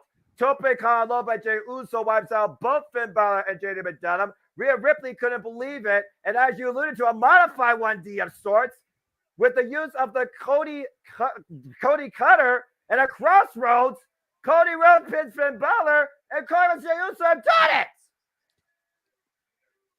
And new WWE Undisputed Tag Team Champions. Acknowledge that! Longtime enemies, now Tag Team Champions. Judgment Day has been defeated at Fastlane. And Cody Rhodes has finished his story by accomplishing something that his father never did, becoming World Tag Team Champions. You shut your mouth. I did not see that coming. I really you know, I have a talk over with the PA lady apparently. Yeah, I was torn on which way it was going to go, but I still maintain that we're going to have a catch in now. Walter's right. The knee thing with what happened is a red herring to throw us off. Yeah. Gentlemen, are we looking at a new legacy here? I mean, we do have a Rhodes and a Fatu Anoa'i member. It's very possible. Again, wrestling has more than one royal family. You're looking at Rhodes, you're looking at Hawaii, and right now you're looking at Rhodes and Naui together as tag team champions. And with Cody going to be at my NXT on Tuesday, could we see a Steiner added to the mix? Well, we know Braun Breaker will be in action one-on-one against Kamala Hayes. It's a stretch, but you're talking about generations of legendary families of wrestling. Steiners, Rhodes, and now I would not rule it out at this point. Already, Fastlane has already surprised me. We got new WWE Tag Team Champions. I did not see that coming. And again, the X Factor was JD McDonough. If that briefcase did not hit the knee of Damian Priest, there's no doubt in my mind that Judgment Day would have retained because Cody Rhodes has been taken out of the equation. And speaking of your NXT, JJ, as we will cover in our first ever Tuesday night double feature, your NXT will bring Cena, Heyman, Asuka, and Rhodes, and so much more. Tuesday night, we will be covering it, though, 11 p.m. Eastern Standard Time after we cover AEW Title Tuesday Dynamite. It is a stacked night of pro wrestling where at the end of the day, the fans win. AEW Women's World Championship, TNT #1 contendership, Asuka versus Roxanne Perez, Braun Breaker versus Carmella Hayes, Cody Rhodes with an announcement, and so much more. Adam Copeland versus Luchasaurus. And of course, we wonder, are we going to finally see with the fact that Cody Rhodes is a new WWE Undisputed Tag Team Champion? Will he announce the Tag Team Classic, or is there something else up his sleeve? We'll find out that and so much more this coming Tuesday across AEW and your NXT. I want to bring something up really quick here before I get talked over again here in the background, the stupid PA lady. They ran that last night on SmackDown. Here she comes for NXT. The gong went off at the end of that commercial for NXT. Will we see the return of the Phenom for the first time since Raw 30? Quite possibly. If there's one thing 2023 has taught any fan or any sports entertainment enthusiast, is truly never say never to anything. Yeah, I will say this: if the Undertaker shows up, or there's even a rumor he shows up, you may get my dad to watch JJ's NXT. By God, because that he doesn't watch NXT. There already is rumor that he'll show up. There was an announcement made that he's coming to the PC. So the $1 million question is he coming to give a seminar and help train these kids? But then they throw that gong in for the commercial, and it really makes you wonder if he's not going to make an appearance to try to steal some ratings from old TK. And again, seeing is believing. That's all I'm going to say. But as far as I'm concerned, during the pandemic, the Undertaker cared to retire. But it doesn't mean a badass can't show up in NXT. Yeah, even in that little bitty Capital Wrestling Center, the PC, the pop would be heard all the way over here. And speaking of people showing up, let's find out who mystery person is. Time for 6-man tag team matches. The LWO takes on Bobby Lashley and the Street Profits. Are we going to get the smoke, or will the Street Profits and Bobby Lashley get smoked, courtesy of the LWO? Boy. Again, folks, thank you for tuning in. Please subscribe, comment, tell a friend. If you want to dictate the conversation, donate to dictate at Casting Studios. It's as simple as that. As we know, in this 6-man tag, this feud with the LWO and, of course, Bobby Lashley and the Street Profits, it has been going on now a period of months. The LWO have taken center stage, though, this year, particularly thanks to frontman Rey Mysterio. Rey Mysterio, who, of course, became the new WWE United States Champion, off an audible after Santos Escobar got injured, beating Austin Theory for the title and successfully retaining it at Payback. Santos Escobar, to this day, some people believe, should be the United States Champion. They even were going to have a respectable one-on-one bout, but it got thrown out, courtesy of shenanigans. And since the LWO has been reformed, it has brought new light to Selena Vega, to Santos Escobar, and even Raul Mendoza and Joaquin Wilde. But we've also seen brought to light new business ventures, courtesy of the almighty Bobby Lashley, investing in the Street Profits.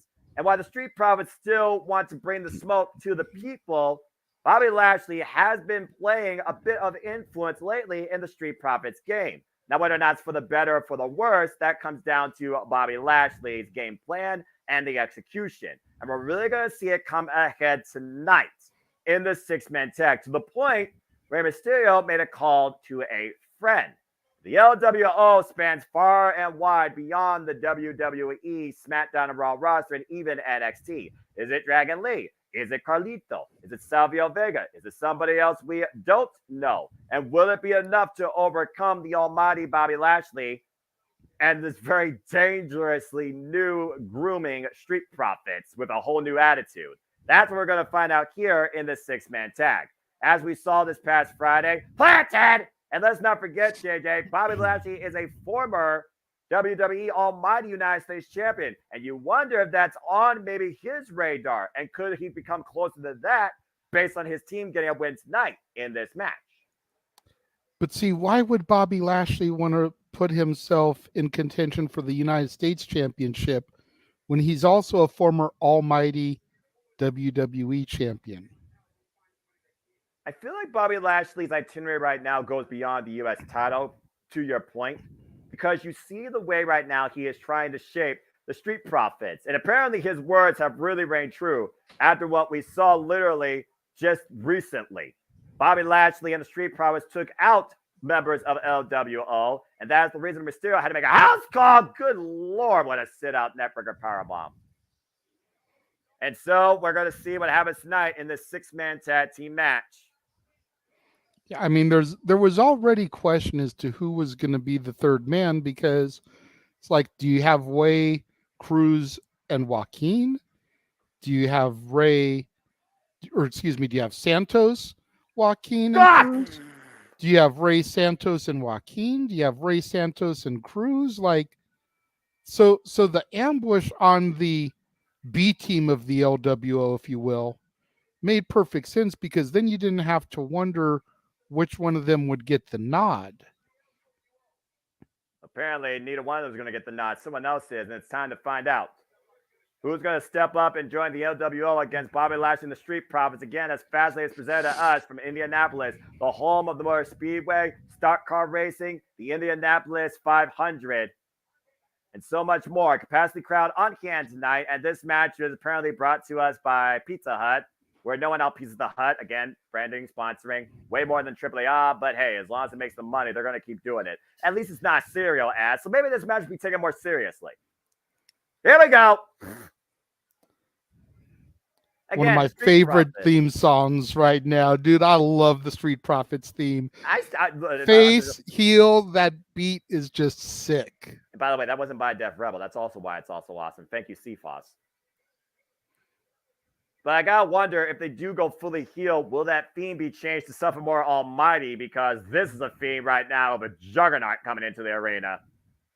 Well, if you think about it, they've both got those horns in the beginning, so it totally makes sense to kind of just bring them in together here, maybe merge the two things. Possibly. Bobby Lashley, like you said, former almighty WWE champion, former United States champion, also a former Marine that served our country proudly, by the way. And he has a force to be reckoned with and seems to be taking a different role as a mentor now. Will he make the Street Profits almighty as him at the expense of the LWO tonight in Indianapolis? That really what is the question right now about this match. And also, the Street Profits are former SmackDown and Raw tag team champions. With the fact we got new WWE Undisputed tag team champions, you know Bobby Lashley and the Street Profits have their eyes on that prize particularly. This might be the most dangerous trio in WWE if they get the job done tonight successfully. Look at that stance.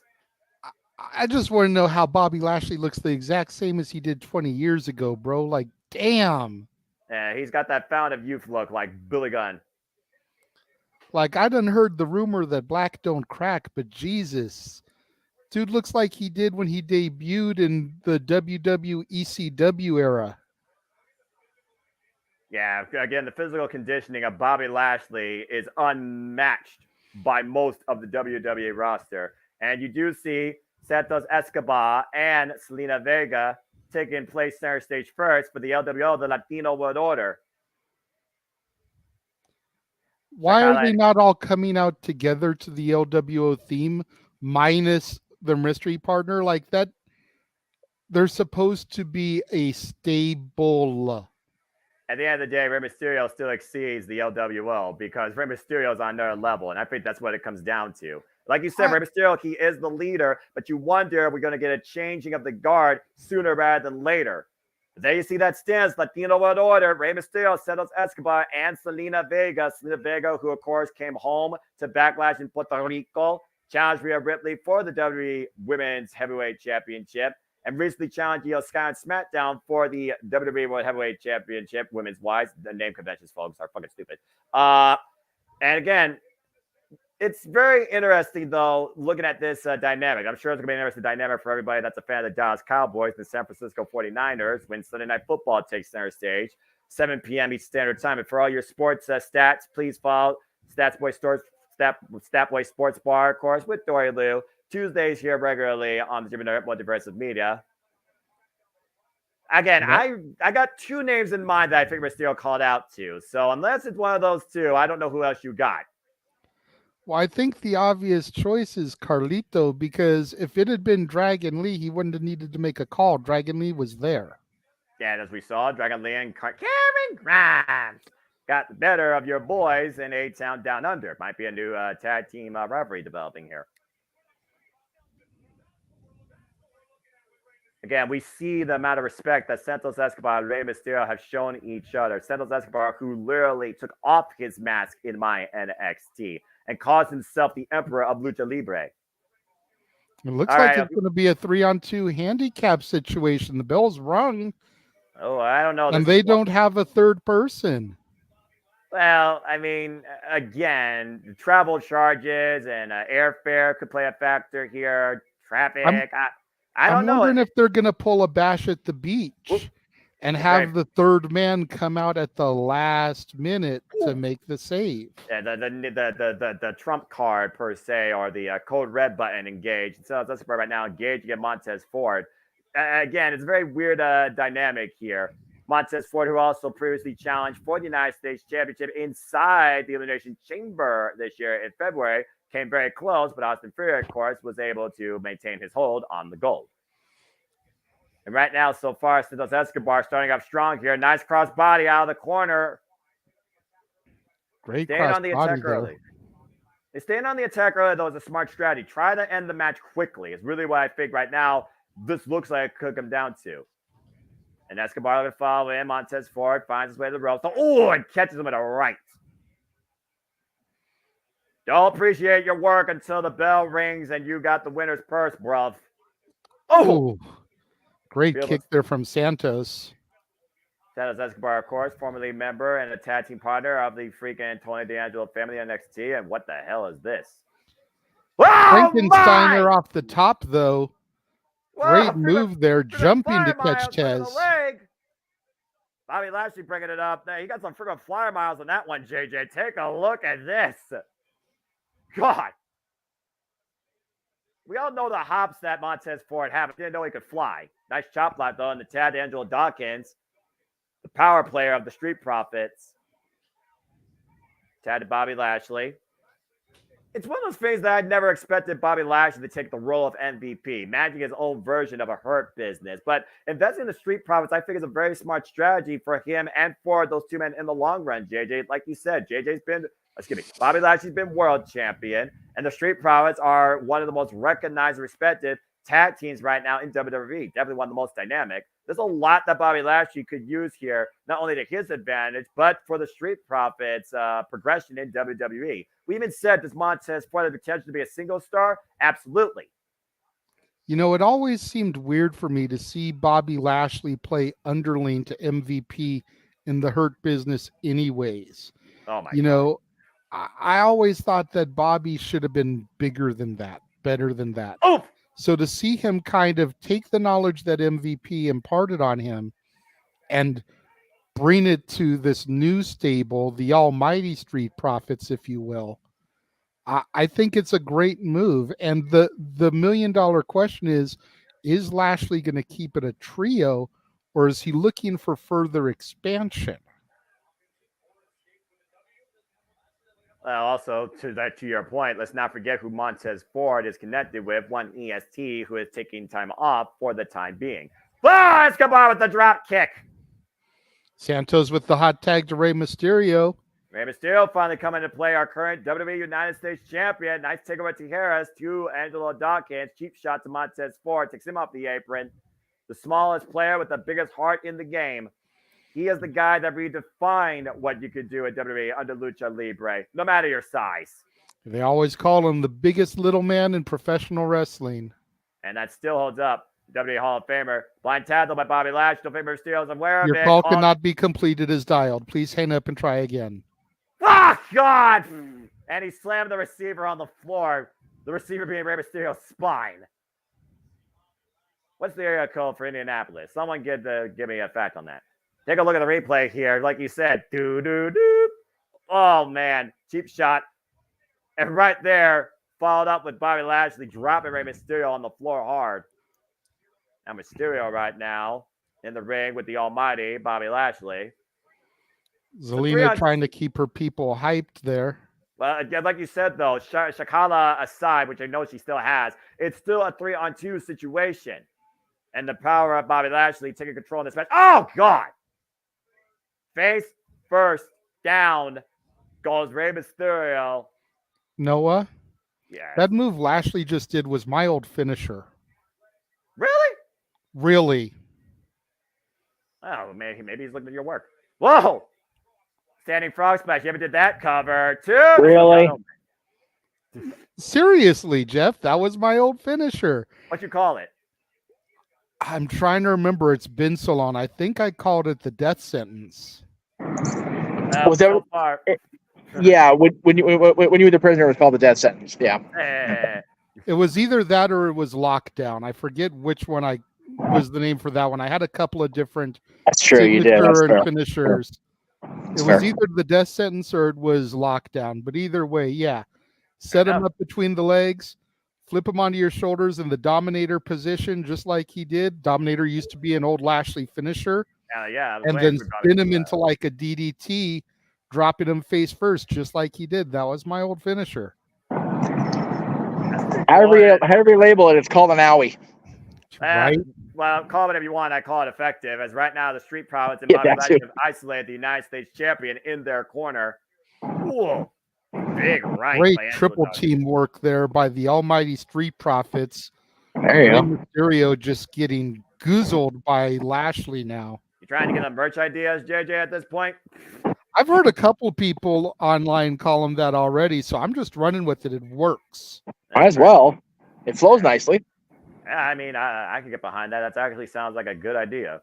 But it's a good idea, though, is Rey Mysterio to get out of that corner and tag to Santos Escobar, who waits on the apron, as this truly has been, preferably, a 2-on-3 handicap match. So there you go, Walter. The almighty Street Profits. At least that's what I'm calling them.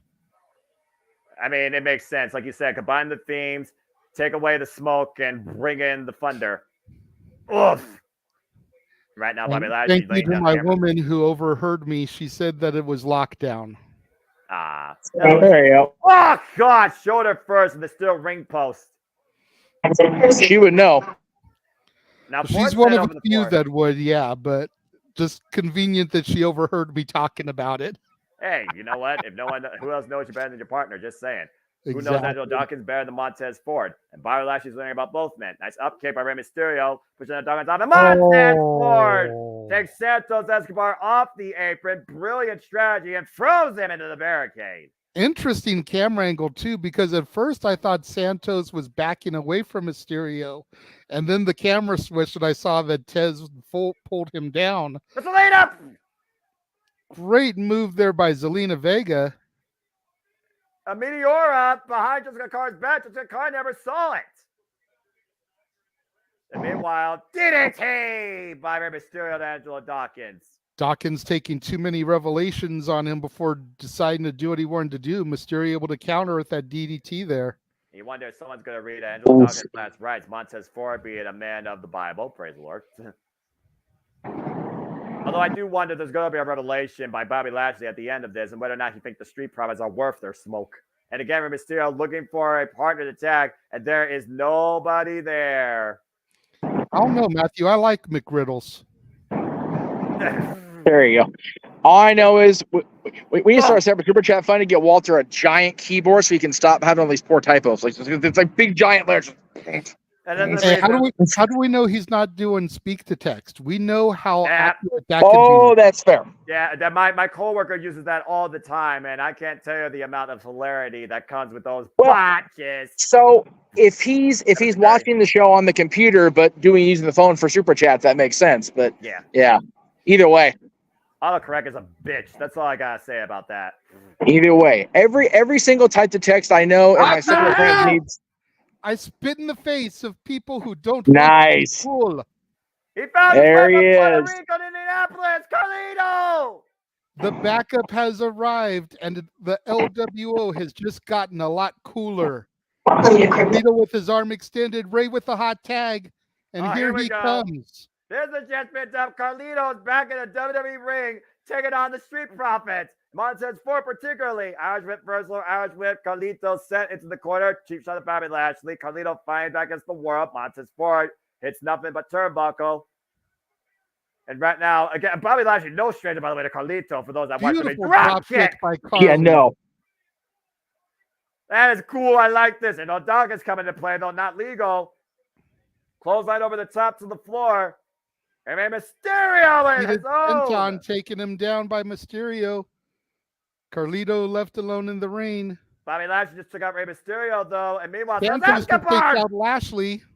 Jesus, what a tope sucia on the rope, through by Montez Ford, whipping his Guri. Carlito ducks underneath, but Backcracker. Backstabber.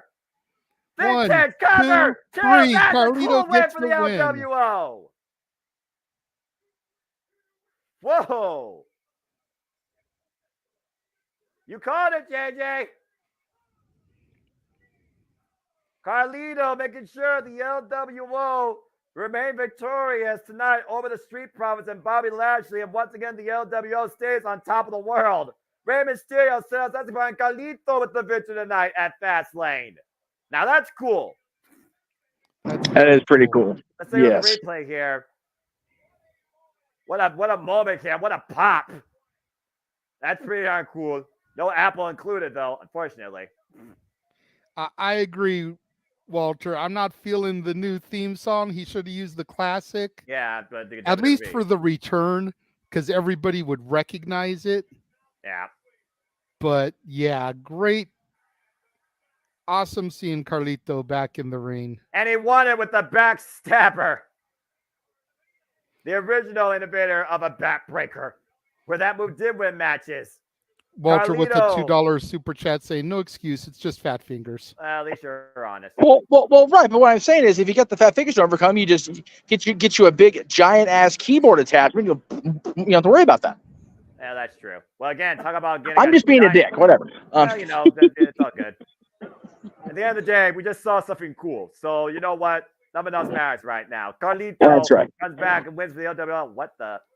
Oh, Jesus. Here we go with the shameless promotions. Cole and Graves just got Pizza Hut delivered to the announce booth. They're not even in Chicago. Jesus so Christ. Well, you get hungry during the job. Hey, Xavier Woods also presents Pizza Hut. Are we seriously endorsement guy? Are we criticizing for shameless shills on this channel, really, Jay? You know what?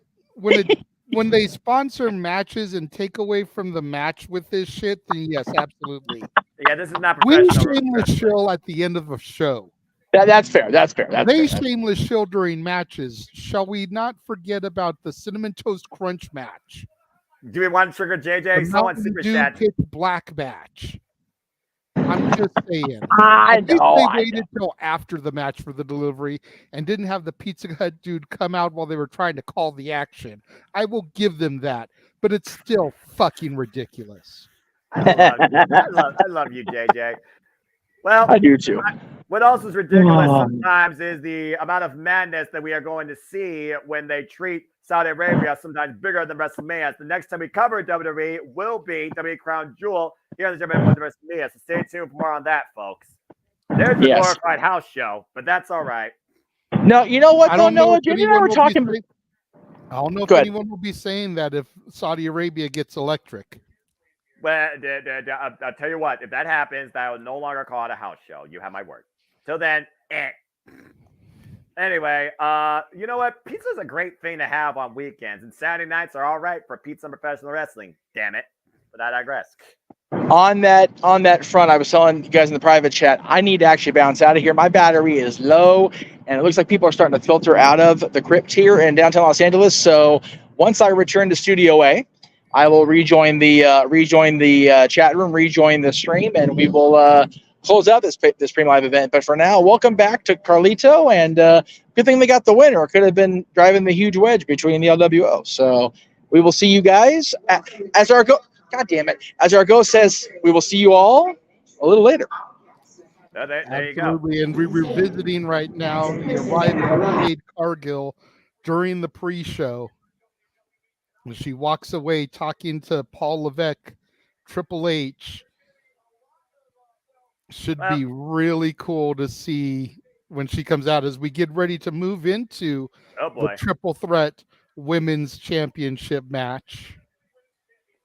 We're going to find out who stays in the fast lane with the WWE Women's Championship, as you alluded to. That bitch will definitely try and intercept whoever the winner is soon enough, as Asuka and Charlotte Flair look to dethrone the champion of the Sky, Io Sky. WWE Women's Championship triple threat match is up next. I don't know, Emmanuel. That generic ass music was horrible. Def Rebel sucks. Def Rebel has 5 out of 200 themes that actually matter, all right? CFOS gave me at least 25 I could think of. I'm just going to say it right now. Never in wrestling is music more fucking generic and piss poor on a global standpoint than WWE this day and age. Bite maybe think otherwise. Bring back Jim Johnson. Right? But I digress. Seeing Jade Cargill made me have to put my food down so I could talk about it again. Oh, Lord. And WWE just did the worst promotion they could do because they just did all that Pizza Hut shit. And Walter with a point. You want to look like Jade Cargill? Don't eat the Pizza Hut.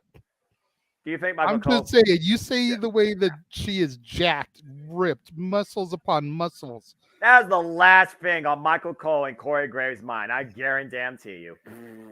But Walter makes a damn good point. If you are envious of the way that Jade Cargill looks, then maybe you shouldn't be eating the Pizza Hut they just advertised.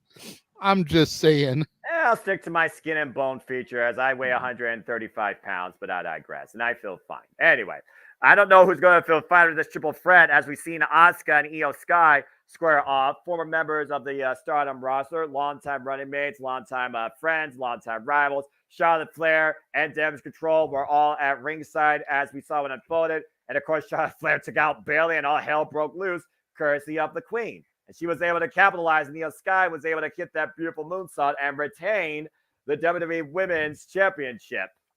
Again, we saw Io Sky win the championship. I saw it live at SummerSlam after Bianca Belair surprised the hell of everybody, beating Asuka and Charlotte Flair for the title, pinning Asuka. But Io Sky capitalized on a bad injury, it seemed, and pinned the EST. Now, Io Sky has reigned as champion, but Charlotte Flair once again reminding everybody why she is the queen. And also, she was never pinned. And at this point, it's always been the better of Bayley, and Bayley heard enough of it. Then out came Asuka, who, might I add, Asuka and Charlotte Flair are former WWE Women's Tag Team Champions. You can say what you will about these two when it comes to the long history, but there's tremendous respect there, as Charlotte Flair is the one that beat Asuka and broke her undefeated streak. Back at WrestleMania 34, it was Bayley that decided to make this match a triple threat. At the end of the day, I wonder, did she help her friend, or did she cost her even more? The cracks forming in Damage Control, where many have said Damage Control has been damaged goods for the better part of several months now. Asuka, the Empress of Tomorrow, looking to once again become the WWE Women's Champion of today. Charlotte Flair, the Queen, looking for her 17th title. Unlike WWE, fuck you, WWE. We actually recognize all title reigns here. Looking to surpass her father and looking to once again ascend upon the throne and claim her seat. The Genius of the Sky, Io Sky, former World of Stardom champion, endorsed by Antonio Inoki herself, looking to keep her spot high as the champion of the Sky. All three of these women are looking to show out tonight, but only one will be able to call themselves the WWE Women's Undisputed Champion. You know, and you mentioned how Io cashed in her briefcase, took the title away from Bianca after Bianca dethroned Asuka. We haven't seen Bianca since. Exactly. Could she possibly factor into this match here this evening? There's a lot of We've already seen a debut of sorts in the return to the company of Carlito. Could we get another one here with the return of Bianca and with Jade Cargill looming in the arena once again? Could something happen with her here this evening as well?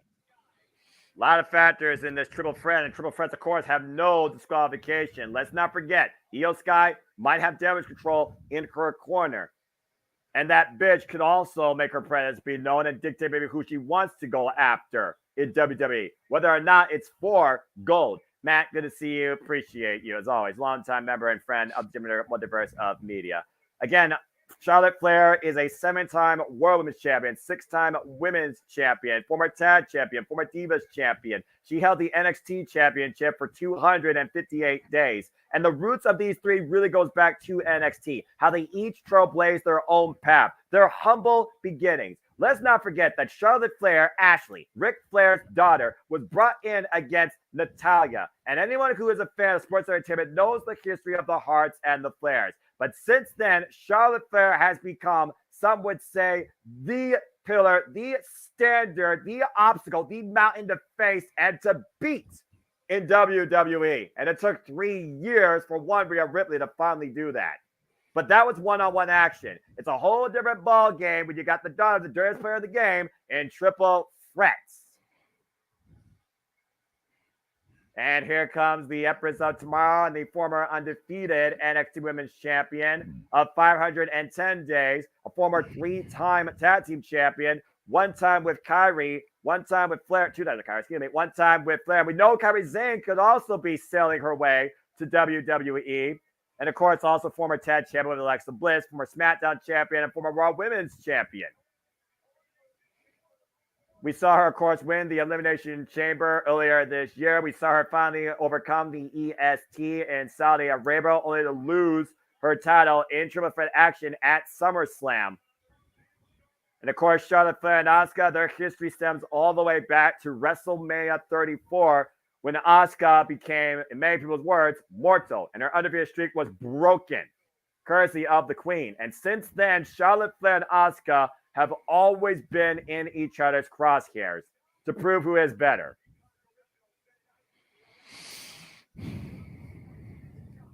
I don't know, JJ. It's one of those things, like I said, in triple threats. You got a buffer, you got a fall person. And right now, I'm looking at Charlotte Flair and Io Sky being further on point in the saga for this title. It just comes down to who leaves it tonight. Speaking of which, here comes the champion of the Sky herself, Io Sky.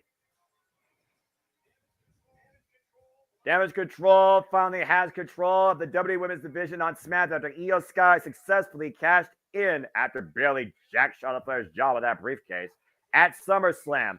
So far with 2 successful defenses against Asuka and Zelina Vega. Io Sky, former NXT Women's Champion for 304 days. Currently in her run ever first time as Women's Champion for 64 days. And you notice Io Sky coming out solo. She told Bayley she wants to do this on her own, Noah. Is that a wise move? Yeah. Or is it going to backfire up against her with somebody the caliber of Charlotte Flair in the ring? Well, remember what Io Sky says. I don't need people to speak on my behalf, despite the fact she mostly speaks Japanese. Just give me an angry Japanese pro of her and Asuka. And let me hear her say bitch one time. That's all I wanted. Now, just because of that, I actually want to see Jacob Fred Hurd. Let's go down to introductions with Mike Rome. Well, it's not Savannah Urban, but it is what it is. And that goes down to the pride of a champion too, JJ. When you're champion, you want to prove you can stand on your own. You stand above the rest. And Io Sky has way too much pride right now. And again, she didn't ask for this contest. Barely insisted. Charlotte Flair looking as radiant, stunning as ever. You want to talk about physical physique? Jake Cargo and Charlotte Flair, there's a run for your money. Who's more chiseled, a diamond or jade?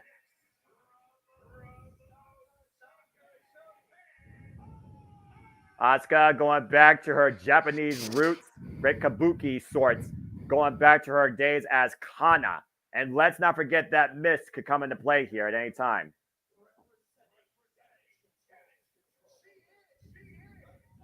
I gotta say, I love seeing Io Sky finally as a champion in WWE. Long overdue for the former World of Stardom champion that redefined Stardom. The former leader, by the way, of the Queen's Quest faction. I love seeing her as champion too, but she almost seems like an afterthought in this match. Yeah.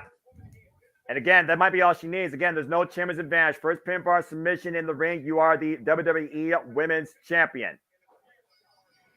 The reigns are underway. Io Sky right now looking to shine on center stage here. Who's going to take advantage first? Again, will Charlotte Flair let Asuka and Io Sky play it out amongst themselves? Or will Charlotte Flair constantly keep herself in the equation? Triple threat is always a strategy. Pick your spot. Isolate your opponent. Oh, that missed immediately to the Queen's face. And she got all of it.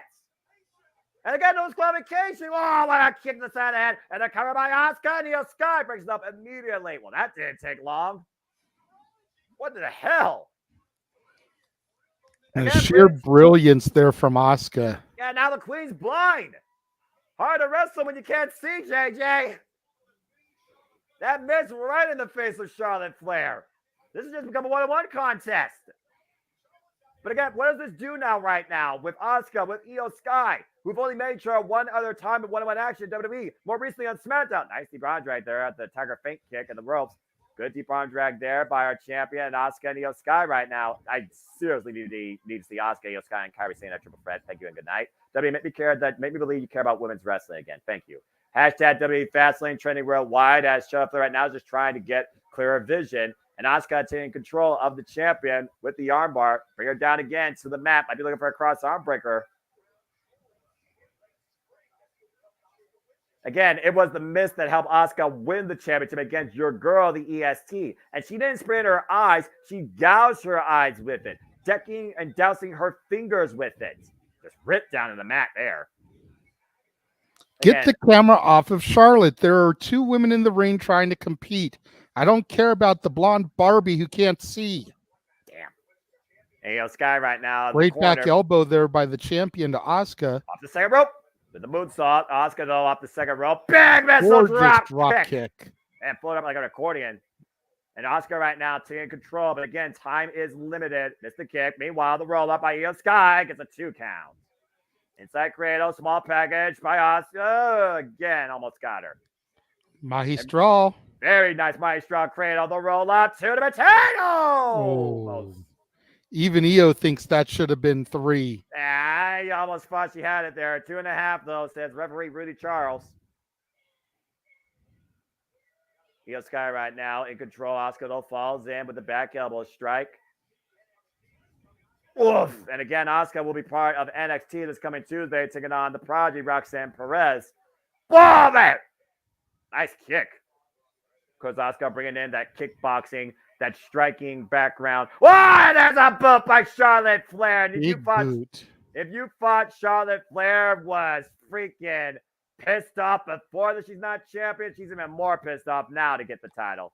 But will those emotions get the better of her? Oof. Could she end up getting disqualified? There's no disqualification in a triple threat, but she also could get rolled up out of nowhere. We know how dangerous the roll-up is. Big chop by Charlotte Flair. You can't have a Flair in a match without a chop. I'm just saying. It's not wrestling unless you have a chop. The Woos ran out of Indianapolis. That's fair, and like Bobby Heenan said, you got to be fair to Flair. Well, the fair and Flair in the same sentence, though. I mean, that's probably an oxymoron. And right now, of course, we know Charlotte Flair has had previous success in triple threats, but she's also had previous failures in triple threats. And Asuka right now, just got caught with an elbow. Another big elbow by Charlotte Flair. Kick to the hamstring by Asuka, and Asuka looking to follow up off the ropes. Oh, my gosh, got caught by the Queen. Great belly to back suplex there. The Lioness once again taking her place at top of the Pride, looking to claim the WWE Women's Championship. Nice roper there, Asuka. Oh, that's Io Sky Cuba with the double stomp. Hoping to retain her championship. What is her third defense now since winning this title, either for herself or for damage control. And almost like at the very beginning, we're talking about the whole idea. Was it for Io Sky or was it for damage control to take control of SmackDown now? And right now, Asuka and Io Sky might be looking to take control of this match and make it a one-on-one contest to your pleasing, JJ. They know the biggest threat here. Charlotte Flair whipped up and over, lands on the apron, catches Asuka with a kick. That long reach of Charlotte Flair. Good grief. And the roll through, the roll through, the roll out too. Ooh, I almost pinned the champion. Underneath the clothesline, up and around, looking to take her around and down. Ooh, great transition to the submission there by Io Sky. Yeah, nice choke there, right there. But it's going to take a lot more than that to take Charlotte Flair down and keep her down. Io Sky rolls up and over her feet. And Asuka catches the Queen with a vicious kick to the face. It's one of those things also in triple threat environments. You need to make alliances sometimes. You need to put the match in your favor. It's easier to beat one opponent than two. And Io Sky, of course, has beaten Asuka previously. Oof! Great job. The top rope. And right now, the champion taking control, JJ. Yeah, but she's taking too much time also. Oh! Beautiful missile drop kick and a kip up, though. Again, take advantage of the moment, but get the win while you can in the best opportunity. Looking to pounce up to the top rope, maybe looking for that beautiful moonsault again. Asuka follows suit. Now Asuka and Io Sky on the second rope in the corner. Trying to rip her down, but you see the grip Io Sky has. Dropping Asuka down. Again, Asuka once again. Oh my! Big German suplex release out of the corner off the second. And Asuka right now in the driver's seat. Sliding kick is enough here. Hooking the near leg to McGay. No! Looking to become a 5-time women's champion. Take a look at this, JJ. Whoa. Beautiful German there off the middle rope. Charlotte's trying to get back into things. She's ascending up to the top rope now. Uh-oh, and I don't think Asuka and Io Sky are aware of it. Now they are. They better let go of each other. They're going to both get both those the queen. Big double crossbody. Messy landing, though. Fisher got more of Io Sky's knees and more of Asuka's mid-body. And you see the notion there by the queen. Well, making it known what she's here for. Again, Flairs are champions. It runs in their family. It's in their DNA. It's in their pedigree.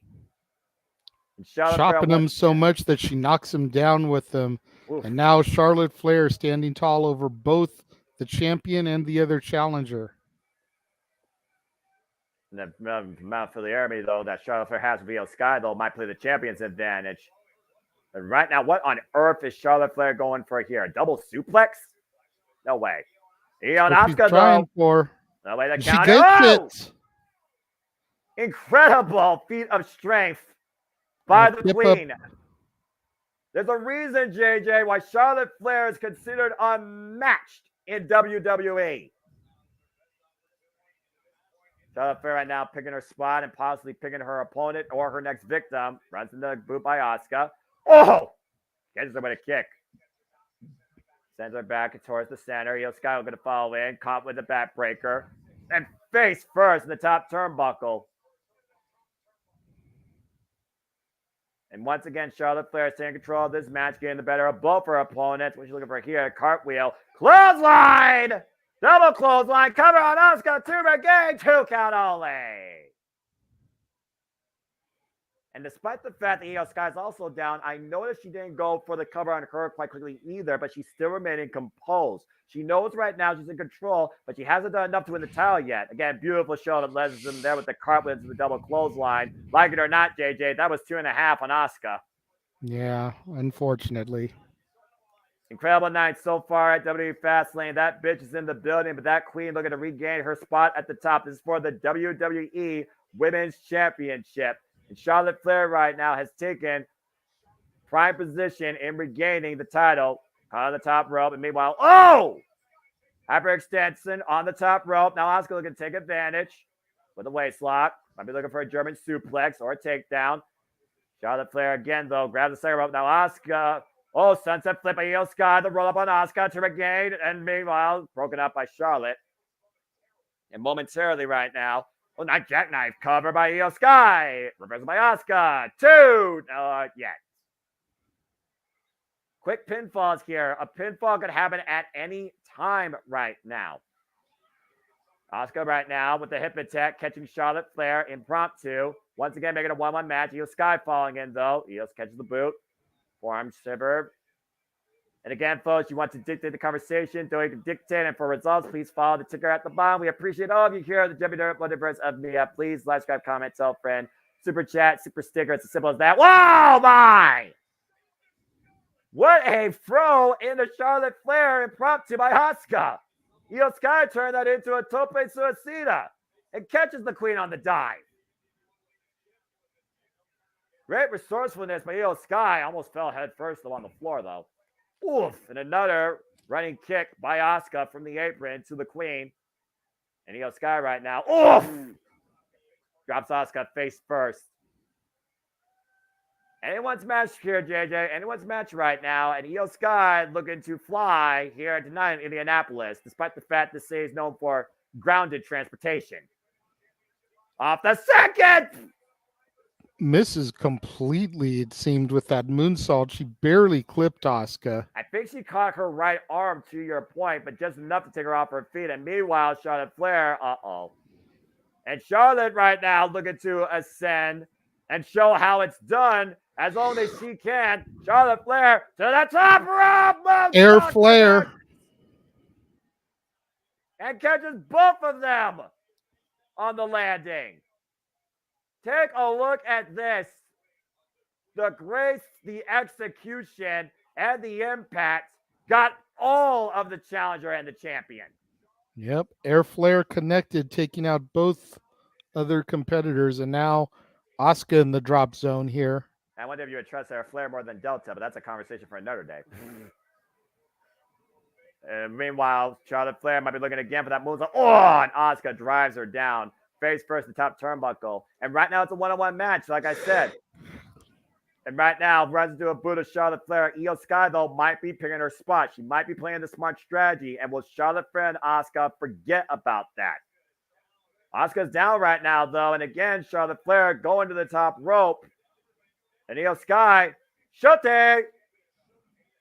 Nice pop-up uppercut there. Shades of Jushin Thunder Liger. Clubbing shot to the upper spine right now between the shoulder blades. Io Sky and Charlotte Flair squaring off in the corner. Dangerous territory for these two. Oh, my goodness. That chop bending Io Sky backwards on top of that ring post. That's for once a good thing. That ring post has a big top base. And what does Charlotte have in mind here? Lifting Charlotte Flair. Charlotte Flair right now. Io Sky up on the shoulders on the second rope. Asuka now in the basement. Got the clean hook. Oh, my. Whoa, Jesus. man! And Asuka with the immediate pinfall. Oh. Kicks out at 2. Now Asuka immediately goes to Io Sky and for the win. No. Asuka can't Beautiful. believe it. Beautiful She can't power believe bomb. Faraway slam combination executed by Asuka. Look at this. God. Genius of the Sky crashed and burned down to earth, and Asuka nearly claimed the win on both Charlotte Flair and Io Sky. Half a second away from once again regaining the WWE Women's Championship.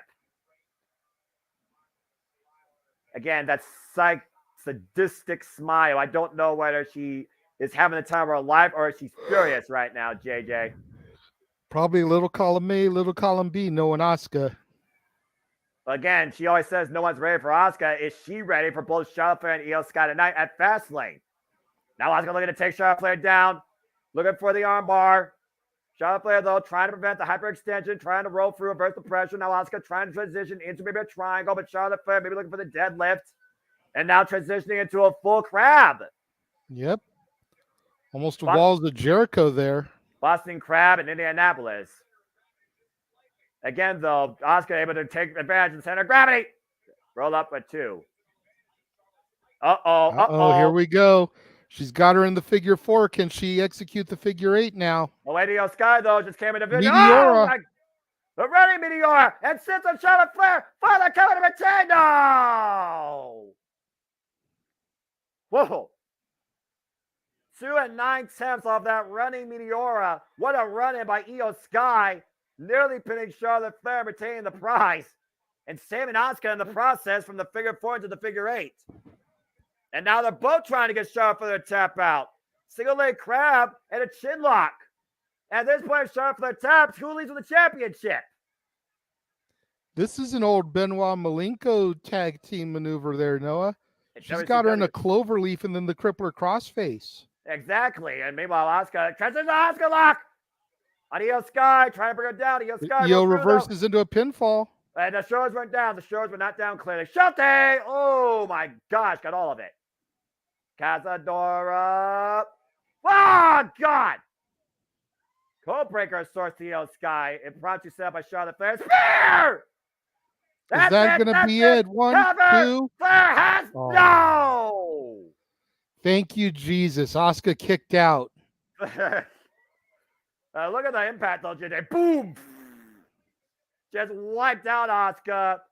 2.5. Now the Queen has to be getting a sense of frustration. And we know what happens when Charlotte Flair is put underneath this pressure. Bayley And look at coming out to check on Io, trying to get her woken up, get her back into the match here. There is no disqualification. Io Sky right now being checked on by Bayley. Again, we talked about the mentorship.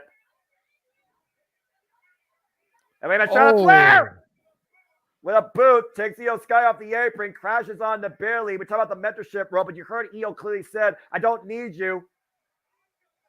Asuka with a knee on the corner, the cover too. Asuka, no! Ooh, Asuka nearly capitalizing off that momentary distraction. Half a second away from regaining the WWE Women's Championship. Flying out of the air, catching her with a knee, a single knee, might I add. That was a half code breaker. But still not enough to keep the Queen down, her greatest rival. WWE fans appreciate what these women are bringing for us here at Fastlane. Absolutely. Great women's wrestling. And look for the Asuka lock. Charlotte Flair rolls through. Now looking for the figure four once again on Asuka, center of the ring. And if she bridges up into the figure eight, Bayley right now, sense of urgency for her friend Io Sky. And if she bridges up, we might get a tap out here. This is how she beat her at WrestleMania 34. Now Bayley coming into play. There is no disqualification though. Referee doesn't see it. Asuka is tapping. I repeat, Asuka is tapping. Io with the moonsault. She got Ashley hooked. Turn around, ref. Turn around. Cover. 2, 3. She did it. Got it. And she pinned Charlotte Flair. Charlotte Flair can take her blonde ass to the back of the line. No more title shots for Charlotte for the time being. She has been pinned by the champion. Damage Control plays Damage Control tonight and make sure Io Sky still retains the WWE Women's Championship. Io Sky flies, pinning Charlotte Flair. Io Sky is still the WWE Women's Champion. Io Sky retaining one hell of a triple threat. Classic match here. Demonstrate all three women. Let's take a look at replays here. This was great. Again, Asuka tap. If it wasn't for Bayley, there would have been a new champion. But look at what Io Sky was doing off camera. That beautiful top rope moonsault on a bridged Charlotte Flair, compressing the vertebrae. Deep hook of the leg. Charlotte Flair was down for the count. And also, that moonsault compressed the knees of Asuka, who was still locked in the figure four leg lock. So Asuka couldn't break it up. And you see Asuka having a hard time getting back to a vertical base as a result of it. She keeps trying to stand, but she keeps kind of buckling. Bayley continues to be the role model for Io Sky and Damage Control. Io Sky retains her hold on the gold. Well, I've never been happier to be wrong. Jesus Christ. I picked Charlotte because how do you bet against Charlotte in these type of situations? But at the same time, it's like, I'm so glad that she lost. I'm so glad that Io is retaining, and she needs to get the back of the line. Everybody else on the SmackDown roster for the women is ahead of Charlotte Flair now. And no argument there. And speaking of ahead, who would have thought that Jey Uso and Cody Rhodes would have been ahead of the entire Judgment Day? You talk about unique circumstances. Who would have thought tonight you would say Cody Rhodes and Jey Uso pinned Judgment Day and in accessory became the new WWE Undisputed Tag Team Champions. History already made here tonight in Fastlane. Cody Rhodes able to capitalize with an emphatic crossroads, pinning Finn Balor. And as you alluded to, Io Sky pinned the Queen, Charlotte Flair. It's one thing to beat her in a triple threat. It's another thing, though, just to pin her. Charlotte Flair was pinned. It's as simple as that. And, of course, immediately following Fastlane, there will be a press conference, and it will include the new WWE Undisputed Tag Team Champions, Cody Rhodes and Jey Uso. If Cody Rhodes' announcement at NXT is not a Dusty Rhodes Tag Team Classic, where the winner could potentially face these two for the titles, I dare you to tell me otherwise. And of course, the self-proclaimed megastar LA Knight, arriving up in style after winning the Slim Jim Battle Royal at SummerSlam and getting his own set of Hot Wheels in the process. LA Knight will take center station tonight alongside the 16-time WWE World Champion John Cena, taking on the Bloodline. And that's still to come tonight here at Fastlane. Whoa. I'm going to leave it to you for just a moment, Noah. I'm going to run to the restroom while we take a look at this video package, because it is, in fact, the Tribal Chief will be returning to SmackDown this Friday. Acknowledge that if you wish, but also acknowledge the fact, folks, that again, we are happy to keep you covered here on all things wrestling here at the JMN Multiverse Media live watch events. Please subscribe, comment, tell a friend. Hope you're enjoying the reactions, commentary, and festivities. And again, donate to dictate. Super chat's as simple as that. Again, Fastlane comes to us from the home of the Indianapolis 500, Indianapolis, Indiana. And we've definitely seen a lot of changes in the pole position. But coming up next, we're going to see the greatest and the brightest tag together as John Cena and LA Knight tag alongside each other tonight to take on Jimmy Uso and Solo Sikoa of the Bloodline. And Matthew, very happy with that last result, I see.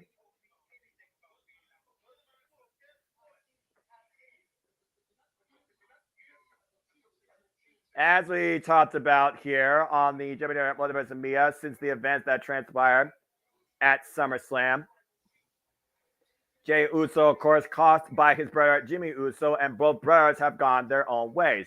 Jimmy Uso desperate once again to prove his allegiance to his tribal chief and prove that he's in the bloodline. After costing AJ Styles against Solo Sikoa, and he and Solo with a team effort taking out the Phenomenal One, a former rival of Roman Reigns, he is seen to become once again in good graces, at least with Paul Heyman. But Paul Heyman has lost a sense of control without Roman Reigns enforcing tribal order. And then comes in one of Roman Reigns' greatest rivals and one of the greatest superstars in WWE history, John Cena. John Cena, the 16-time WWE champion, the face that ran the place for the better part of a decade and a half, whether you like it or not. Jimmy Uso, of course, confronted John Cena on his return, and John Cena just told him straight up, the wrong Uso left. And since then, Jimmy Uso has had the proverbial chip on his shoulder. The proverbial envious brother ate an AA for his troubles. And over the last few weeks, we have seen the events that have transpired with John Cena, AJ Styles, and the Bloodline. Oh, man. And Pierce, of course, trying to make things official. And again, Paul Heyman, the subtle reactions to everything Jimmy Uso, basically guiding this entire narrative. I'll say it during Super Predicting, and I'll say it during the match as well. At the end of the day, Jimmy Uso is a jealous, envious, desperate hypocrite. And I stand by it. Solo Sikoa apparently crushing AJ Styles and making sure that he could not be involved here. Oh my, that was weird for the electricity. Of course, AJ Styles right now taking some time off to recover from whatever injuries he may have sustained. And John Cena took the Bloodline on his own and found an unlikely ally with LA Knight. Yeah. And now we have LA Knight and John Cena taking on the Bloodline. Will the problem solver and the desperate Uso trying to prove that we should acknowledge the tribal chief, hold up to the name, hold up to the family legacy? Or once again, will John Cena make sure they see him, give them an attitude adjustment, and LA Knight once again proves why he is the megastar and says to them, that's not an insult, that's just a fact of life. I never thought in my fandom I would ever see LA Knight and John Cena tag together. That's a unique tandem, to say the least. Definitely an interesting tandem. Yeah. We saw what happened at Payback when John Cena gave LA Knight respect after LA Knight beat The Miz.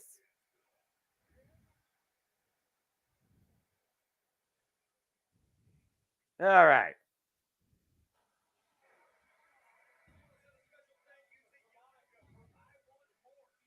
Who the hell is Yannicka? Seriously, what happened to the days when you had like Creed and Skillet and freaking Hinder or, you know, bands of actual rock merit lead these songs and give actual purpose? Oh, hey! Look at Pat McAfee! Corey Graves' worst nightmare! And he's adored in a WWE Indianapolis Colts NFL Aligned Championship. Well, this just got a lot more fun. And for all you football fans out there, good luck to your favorite team this season. Oh, man, come on. You got to like Pat McAfee. Pat McAfee is a party. I admit. And he is a fan. He definitely is a lifelong fan. Definitely a McAfee fan. And the last time we saw Pat, he introduced the most electrifying man in all of entertainment. Yeah, a random SmackDown in Denver, Colorado. And of course, longtime fan, friend of the Indianapolis Colts, former player. This is a homecoming of sorts for Pat McAfee. Rousing ovation for one of Indianapolis' own. He even dressed up for the occasion. Look at the blue blazer.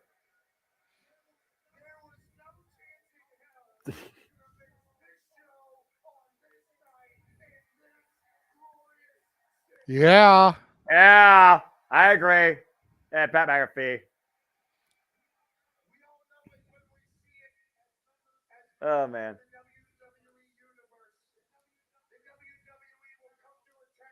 Yep.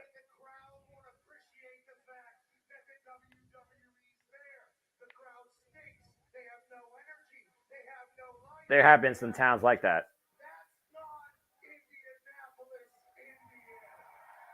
I'm good on that. Indianapolis has been on point so far tonight. Yeah, they have.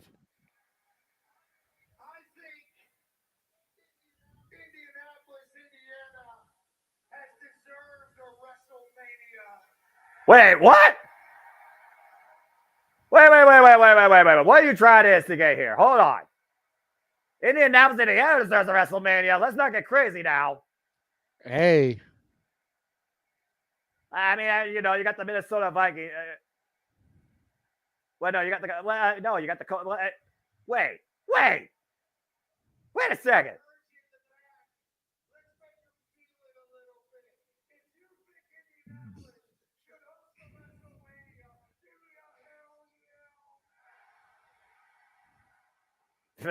The yes sign in the audience, I approve. I mean, I wouldn't rule it out. Indianapolis, Indiana with a WrestleMania?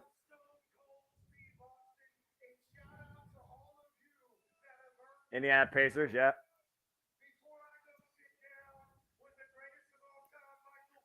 Looks like he's going to be on commentary for this match. Corey Graves versus Nightmare. Yay. Pain ass.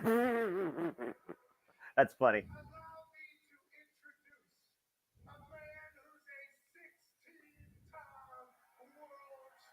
Well, if you're going to introduce some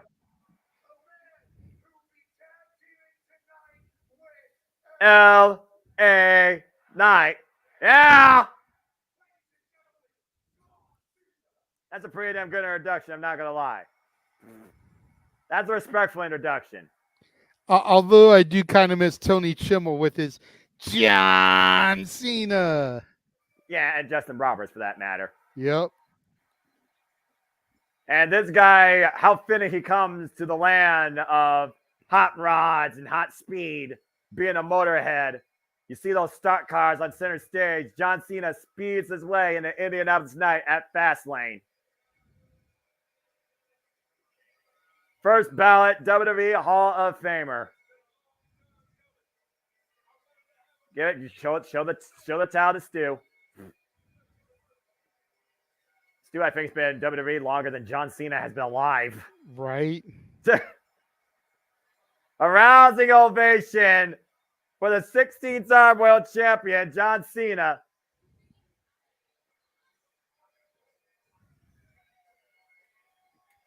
John Cena trying to instigate a WrestleMania in London. Pat McAfee trying to instigate a WrestleMania in Indianapolis. Okay, where else are we trying to plan WrestleMania at this point? The Tokyo Dome. Don't get my hopes up. Okay, Hawkeye. That'll be the day. Nothing is more precious to the wrestling industry, in my opinion, keyword professional wrestling industry, than the Tokyo Dome, and I cannot wait for Wrestle Kingdom. My true launching pad to the greatest of the professional wrestling events every year. And speaking of the greatest, here he comes, ladies and gentlemen, the man talk to you. Who has the entire world saying his name. L.A. Knight. Yeah. The winner of the Slim Jim Battle Royale from Los Angeles, California. Yeah. Expect a lot of yes during this match. Hey, everybody, take a drink every time you hear us say LA Knight. Yeah. We got Pat McAfee. A drink of water. Take a drink of water. We're not trying to send anyone to the hospital with alcohol poisoning. No. We do not condone alcohol poisoning here on WWE Multiverse Media. Hey, I saw that. Botch. That's it, payback. I saw that. Botch.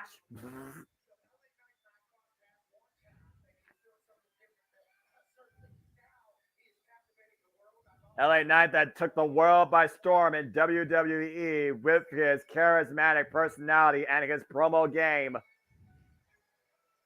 And here comes the biggest hit crit in WWE. I stand by it. Okay, am I the only one that finds it odd that Jimmy Uso, the one who's on SmackDown, the blue brand, has a red Tron, and main event Jey Uso, who's on Raw, the red brand, has a blue Tron? No, you're not the only one. Again, logic and WWE don't belong in the same sentence, but envious pricks do. And this is just ridiculous. I mean, come on. Jimmy Uso was the one that super kicked Roman Reigns in the face, saying, "This is what you should have did, Uso." And then what happened in Madison Square Garden? Solo Sikoa took Jimmy out. So what did Jey do? Jey fought on his brother's behalf in tribal combat. And Jimmy, because he couldn't be as big of a star as Jey Uso, bullshit to making sure that he was not going to become the same as Roman Reigns, cost Jey Uso every fucking thing. And now he's trying to prove that he should be the one you should acknowledge. And he's the better Uso. He's the main eventer. And he's the one right now Roman Reigns should put more stock into by any means necessary. Why Paul Heyman looks like all he's gotten is more gray hairs on his bald dome and has Roman Reigns on speed dial. Yep. Jimmy Uso and Solo Sikoa, as you pointed out, accompanied to the ring by the wise man, Paul Heyman. And make sure y'all go back and check out the top 10 wrestling managers of all time that Jeff and I did this past Friday on The Dad's Not Always on Wrestling. Paul Heyman makes an appearance where? You'll have to tune in and check it out. Keep up with good stuff. I stopped by for a second during my work day. I couldn't check because I was working, but you all did a banger of a job from the conversation that I was hearing. Thank you. Much appreciated, good sir. Please, folks, follow the Dad's Not Always on Wrestling, the Dad's on Wrestling. Follow the Jeff Meacham Network. Follow Kathleen Studios. Become a member of Kathleen Studios today. There's a ton of great content every day. Again, like I said, Jimmy Uso is the biggest hypocrite in WWE, trying to politic his way back in the good graces of Roman Reigns. And if anyone thinks differently, I dare to debate me on it. But this is definitely the biggest match in LA Knight's career. Not only does beating Solo Sikoa and Jimmy Uso put him up there as main event caliber talent, it puts him up there, has to put him up there within the eyes of the tribal chief, the head of the bloodline. While we got the problem solver, you might as well call Jimmy Uso the problem fucking caller. Did you notice that, though? Yeah, I did. Jimmy put his hand out for a little bit of love from his baby brother, and Solo just went through the ropes, not even acknowledging Jimmy. Well, again, Solo Sikoa, he already says, I don't have brothers. I acknowledge my tribal chief. He does not acknowledge Jimmy Uso. It's clear as day. Solo Sikoa is going to do what's best for Roman Reigns, not for anybody else. And that's what this is about at the end of the day. The bloodline, not Jimmy Uso. A short tackle there by John Cena. And right now, John Cena and Jimmy Uso Paul Heyman, the wise man right now. Again, I wonder if the gray hairs are as wise as his wisdom at this point, or is he that stressed? Because Roman Reigns has been a non-factor since SummerSlam. He has not been at all involved in weekly WWE television, and it has to be aware, courtesy of Paul Heyman, what has been unfolding in the bloodline ever since. I'm sure he's definitely been keeping his eyes peeled. And as we are in the early goings, what will the tribal chief say when he comes back to SmackDown this week, especially if Solo and Jimmy are on the losing end here tonight? How will those ramifications and repercussions play into the return of the tribal chief? I'm sensing a tribal court and an exile or an execution. But again, like you said, that comes down to the actual outcome of this match. And so far, LA Knight has yet to get in. It has been Jimmy Uso and John Cena. Hey, look, there's that bald spot. And Solo Sikoa again on the apron, composed, not doing anything. Been noted as the problem solver. He's been literally Roman Reigns heavy. He's the one that put Jimmy Uso into the ambulance at Madison Square Garden. He's the one that put AJ Styles in the hospital backstage. And John Cena is calling for Solo Sikoa. And there's a blind tag, or a force tag, might I add, by Jimmy Uso. And you see the treasured smile right now on Paul Heyman, the enforcer of the bloodline. Again, we see Solo Sikoa more so on his own. Remember what Cody Rhodes said prior to WrestleMania? You think you're ready, you're not ready. How much does Solo Sikoa think he's ready right now that Roman Reigns has been basically gone for the most part? That's fair, and especially the fact that he is in there with the GOAT, as WWE calls him, John Cena. And John Cena right now, gets caught. Drops Cena. Solo Sikoa with shades of Umaga, one of John Cena's greatest rivals that John Cena overcame at the Royal Rumble in the early 2000s, last man standing, choking the man out and retaining the WWE Championship. Solo Sikoa, former NXT North American champion. And right now, John Cena just trying to get back to a vertical base. Solo Sikoa exercising his wheel. There's a tag to Jimmy Uso. And again, what Solo Sikoa does at this point will not be for Jimmy's good graces. It will be for the tribal chief's acknowledgement. And John Cena right now is in trouble and needs to make the tag. Again, we saw earlier, Jey Uso became a WWE Undisputed Tag Team Champion alongside Cody Rhodes. What do you think is going through Jimmy Uso's head with the fact that not only Jey won, but Jey once again is a Tag Team Champion? It's a good point. I mean, you got to wonder if Jimmy's looking to try and make a run for those belts now with Solo. We talked about all the time with tag team dynamics. You talk about Shawn Michaels and Mario Janelle. You talk about Johnny Gargano and Tommaso Ciampa. You talk about, the betters of duos at times. What Cora Jade tried to do against Roxanne Perez.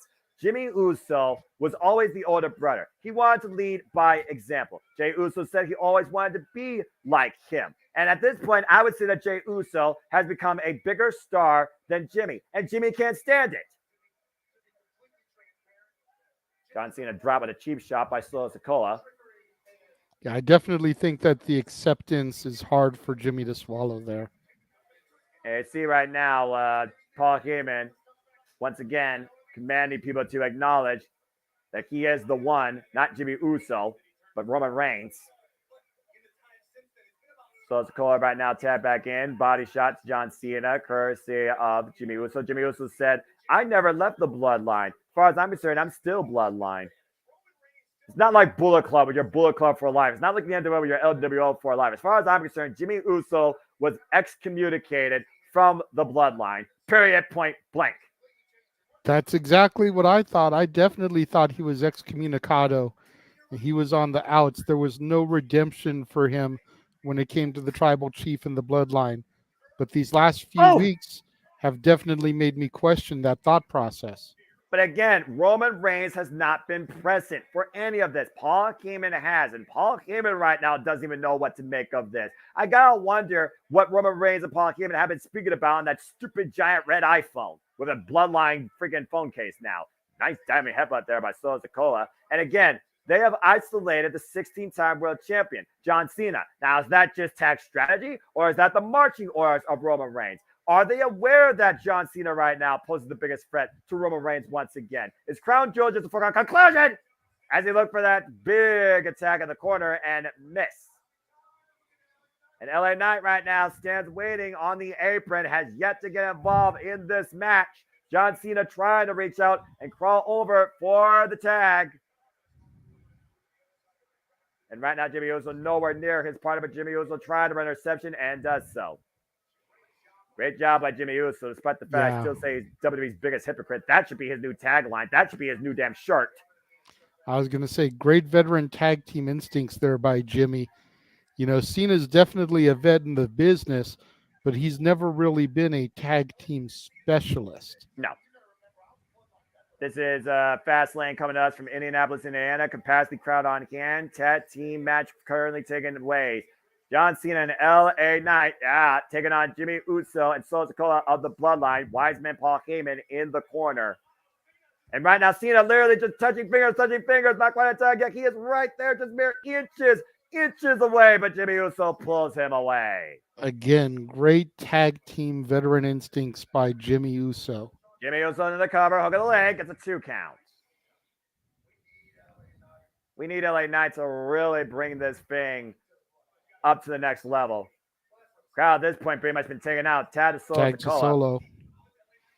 It's almost like Jimmy Uso is presenting him to Solo Sikoa. Again, Jimmy Uso trying to prove everything possible that I don't mind being Roman Reigns' bitch. I mean being back in the bloodline. And right now, Solo Sikoa might be looking to back that. Wait a minute. A Solo thing in here. Hold on. Yeah. Solo's definitely got an interesting look on his face. That Shades of Umar got ready for the hip attack. Oh, God. Backing that ass up. And he got all of it in John Cena. John Cena might not be able to see for the moment. And the expression on Heyman's face says it all. The expressions on Heyman's face says it all for the entire Bloodline narrative, and I stand by that. Absolutely. And you asked earlier about what Heyman has been saying when he's been calling Roman and what Roman has been saying in return. I almost wonder if Roman has been telling him, let Jimmy think everything is okay. I'll handle him on my own. Yeah, but we've also seen shades of Solo Sikoa developing maybe his own personality. What if Solo Sikoa wants to be the one in that spot? What if he believes that he's ready? Or what if he wants to take it by force? Big headbutt there by John Cena, who is literally walking on spaghetti legs. Catches Solo, though, with a big body shot, though, trying to fight back. Big right to the side of the jaw. And another one. And John Cena trying to fight back off the ropes. Oh, God! Spinning heel kick. Bear heel kick, might I add, to the face of John Cena. Good grief. And there's a reason why Roman Reigns has christened Solo Sikoa the problem solver. Tag. And so far, again, LA Knight, this has been a handicap match at this point, JJ. LA Knight has not gotten involved at all. And that's very interesting because I know a lot of people assumed that LA Knight would do the majority of the work. Cena would get the hot tag, 5 moves of doom, and get the victory. But it looks like it's going to be a little bit of role reversal here as Cena doing all the dirty work. Attitude adjustment. Out of nowhere, but he can't capitalize. Like I was going to say, looks like Cena's doing all the dirty work here, proving the fact that he does want to wrestle. Something that he said on SmackDown a few weeks ago, that he wanted to have matches. He wanted to perform again in the ring.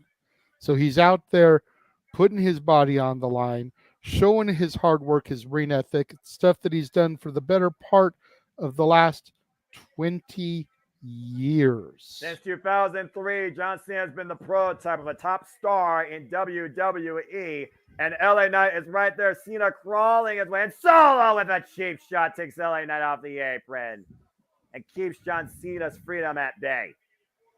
The enforcer of the bloodline enforcing tribal will against John Cena. Big headbutt to Cena. LA Knight getting frustrated here. Again, the referee explaining that, again, you cannot be involved unless the tag is in play. And again, Paul Heyman right now, is he literally leaving a message or talking with the tribal chief? He might be doing play-by-play at this point. And again, figured everybody that's watching across all the platforms here, the JMN Multiverse media, please like, subscribe, comment, tell a friend. As we always keep you in tune with all the biggest shows in wrestling, with the Jeff Generic Live, watch live events, tell your friends. All right, again, just compressing the chest of John Cena, sitting down on it. As fellow member of the Multiverse here and Open Mic Night panelist, the Rage of Wrestling, Walter Cruz says, follow us all, engage in our content, help us grow the communities. Let's enjoy life and enjoy wrestling together. And right now, Solo Sikoa exercising his will once again, and John Cena just looking up at the lights. Solo Sikoa firmly in control for the bloodline on the second. Oh, and again. God. And now Solo goes for the covers, and enough here. The Knight almost broke it up, but John Cena got the shoulder up.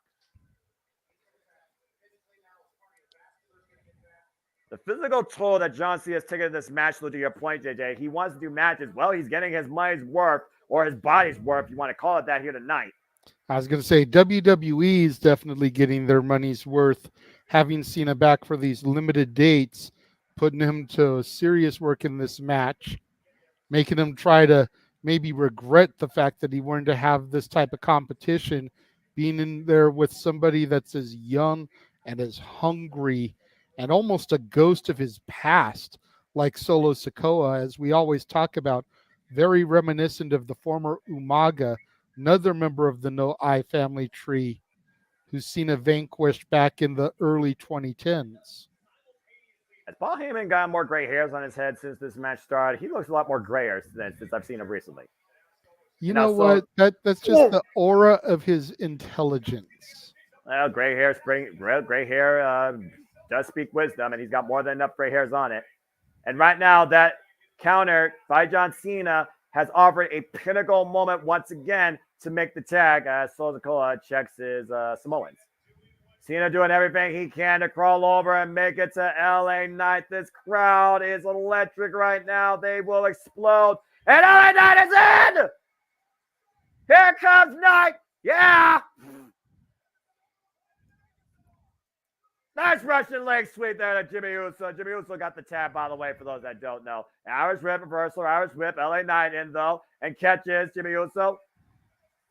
Swinging net breaker. Good shot there by Solo Sikoa. The megastar takes control. Put in the boots. Yeah. Yeah. Yeah. Not going to say yeah every time because I feel like that's just a dummy. And Solo Sikoa, duck, miss. Meanwhile, LA Knight comes to midsection. DDT! Beautiful DDT there by LA Knight. God, walked right in the super kick. Cover. Two. No. No, super kick doesn't complete matches unless you're Shawn Michaels, folks. And Paul Heyman does not look happy. Again, at one point, Paul Heyman, though, he introduced himself to LA Knight backstage, though, JJ. Oh! And that super kick, though, after dropping the enforcer with the DDT. Now Jimmy Uso looking to fly, similar to his brother. Can he capitalize, though? LA Knight able to roll through, counter, hooks Jimmy Uso up. Nice power slam there. I think LA Knight's going to go for that elbow drop. Hey, Knight. Yeah, and off the ropes. Jumping elbow drop. Hits it. Here comes Solo, though, again, trying to enforce. Off the ropes, up and around. Big blowing drop. Let's see the top rope. Flying cross body. Jimmy Uso, the splash. But Cena's not the legal man. And everybody's down right now. Whoa. This is awesome, Noah. It's a hell of a match here. Let's take a look at this freaking exchange. High cross body by John Cena, Solo Sikoa, and Jimmy Uso. Perfect moment, perfect time. Uso splash to John Cena. And all four men are down for now in Paul Heyman's disbelief. Critical point of this matchup here at Fastlane in Indianapolis. Sold out crowd on hand. John Cena, LA Knight taking on the Bloodline. Jimmy Uso, Solo Sikoa. And with Roman Reigns to come for Friday night, you gotta imagine the pressure is on, particularly Jimmy Uso, to deliver. And LA Knight right now squaring off against the Bloodline 2-on-1. LA Knight put in this spot after AJ Styles was taken out. And LA Knight squaring off against Solo, against Jimmy, with the jabs and the body shots, 2-for-1 special. Gets him the blow. Each time. Yeah. And then it goes down. Back elbow straight to Solo's a call now. And Solo rocked. And Solo, Irish reversal. Jimmy Uso, though, up and over goes LA Knight. John Cena, though. Solo, oh my God, up on the shoulders. Oh, that's super kick. Damn it. Damn. Cena was ready to drop Solo with the AA, but Jimmy Uso able to get that super kick and save his baby brother.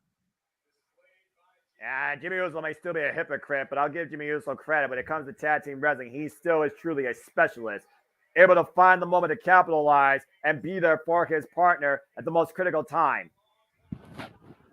Jimmy Uso once again climbing up to the top rope. Might be looking for another splash. Wait, LA Knight sends Solo up and over to the floor. And LA Knight, by the way, still legal. LA Knight hops up to the top rope. Hooks Jimmy Uso. Wow, man, superplex connects.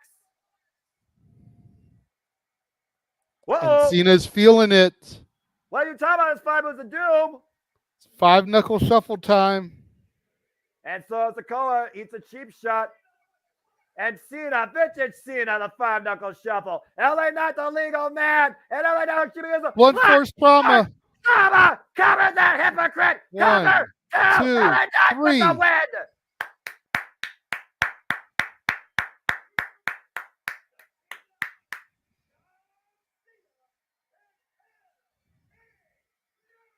Yeah. That win was so damn gratifying and justifying. Jimmy Uso gets his just desserts.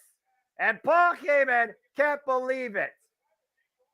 The Tribal Chief Roman Reigns is going to have a lot to say come Friday night, courtesy of this victory here of John Cena and LA Knight.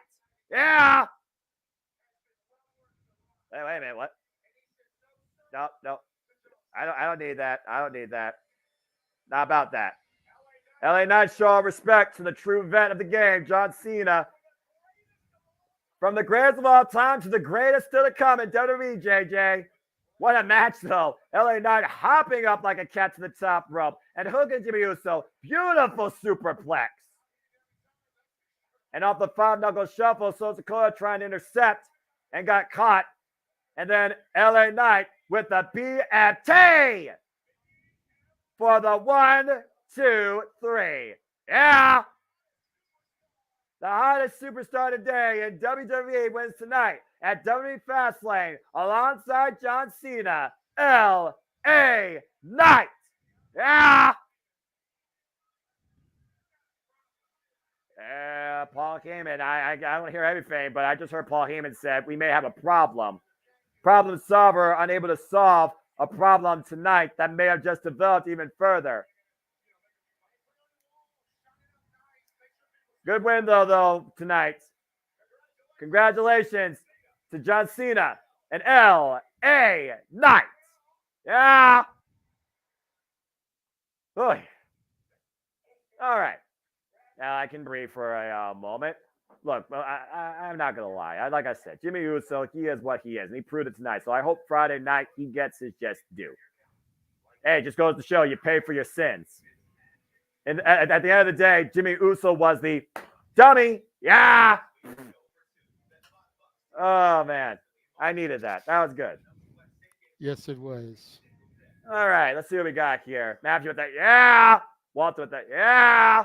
The biggest win of LA Knight's career yet. Yeah. All right. Stop saying yeah in the comments because you're going to make me say it until we get to our freaking next match, which I believe the only match left is right now the main event known. And again, I hope people have been enjoying the conversation, enjoying the reactions and the commentary, courtesy of me and JJ, where it's me, JJ, Jeff, Datsila. We are happy to engage and connect with you all here at the WWE Multiverse Mia for all live watch-along events as we go backstage to a very distraught Judgment Day. Uh-oh. Not going home empty-handed. Oh. Damian Priest will not be denied.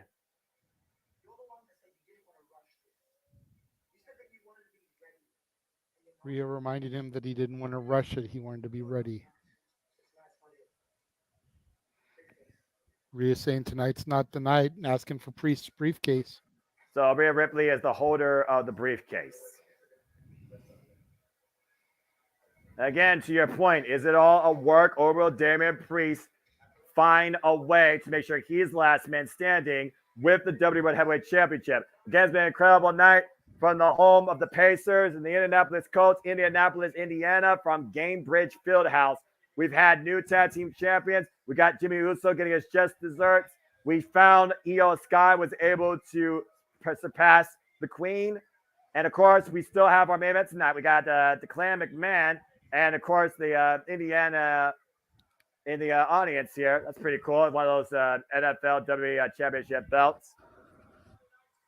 Again, Stack Soul Monday Night Raw, JJ. Your NXT title will be on the line for the women's division as Tegan Knox finally gets her shot against the man Becky Lynch after it was supposed to happen last week, but due to a sickness, that was not meant to be. And also to happen on Monday Night Raw, we will also have Kofi Kingston taking on Ivar in a Viking Rules match after what happened with Xavier Woods and the other Viking. I'm very curious what happens there.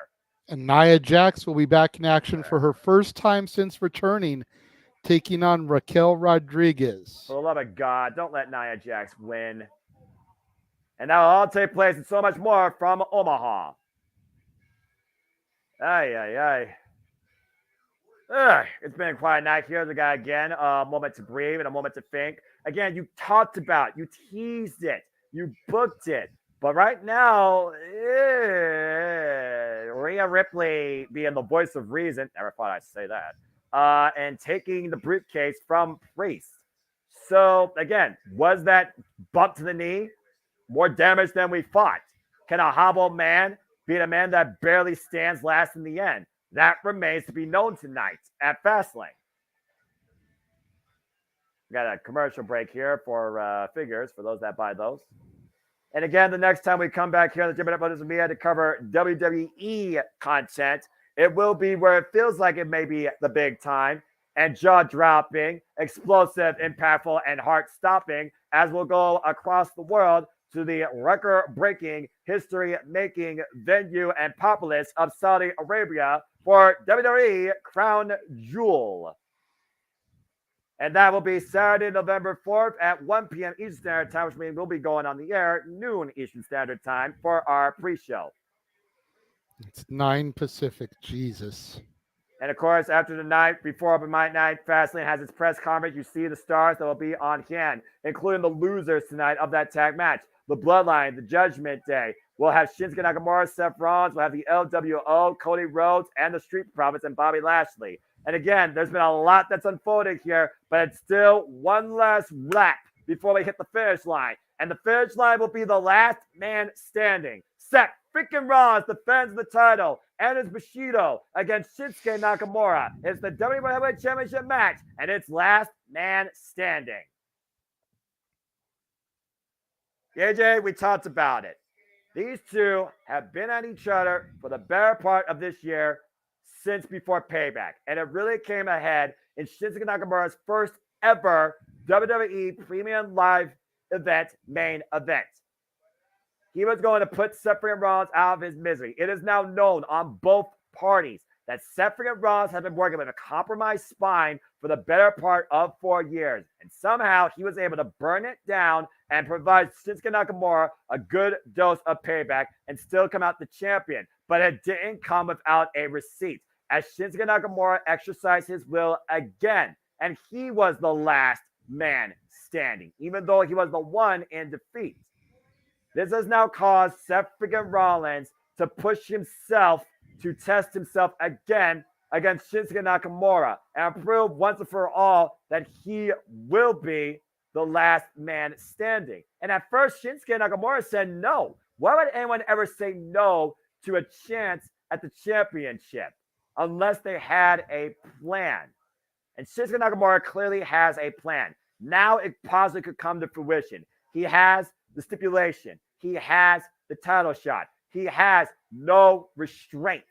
Anything goes. He can be as violent, as lethal, as back-breaking as possible. He dealt his hand, and Seth freaking Rollins bit. Now Shinsuke Nakamura has the greatest chance to finally become the WWE World Heavyweight Champion.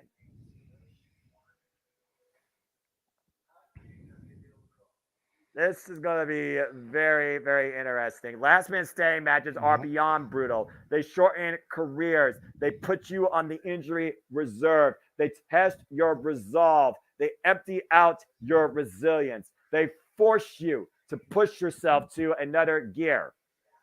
And Seth freaking Rollins has to do that tonight against Shinsuke Nakamura.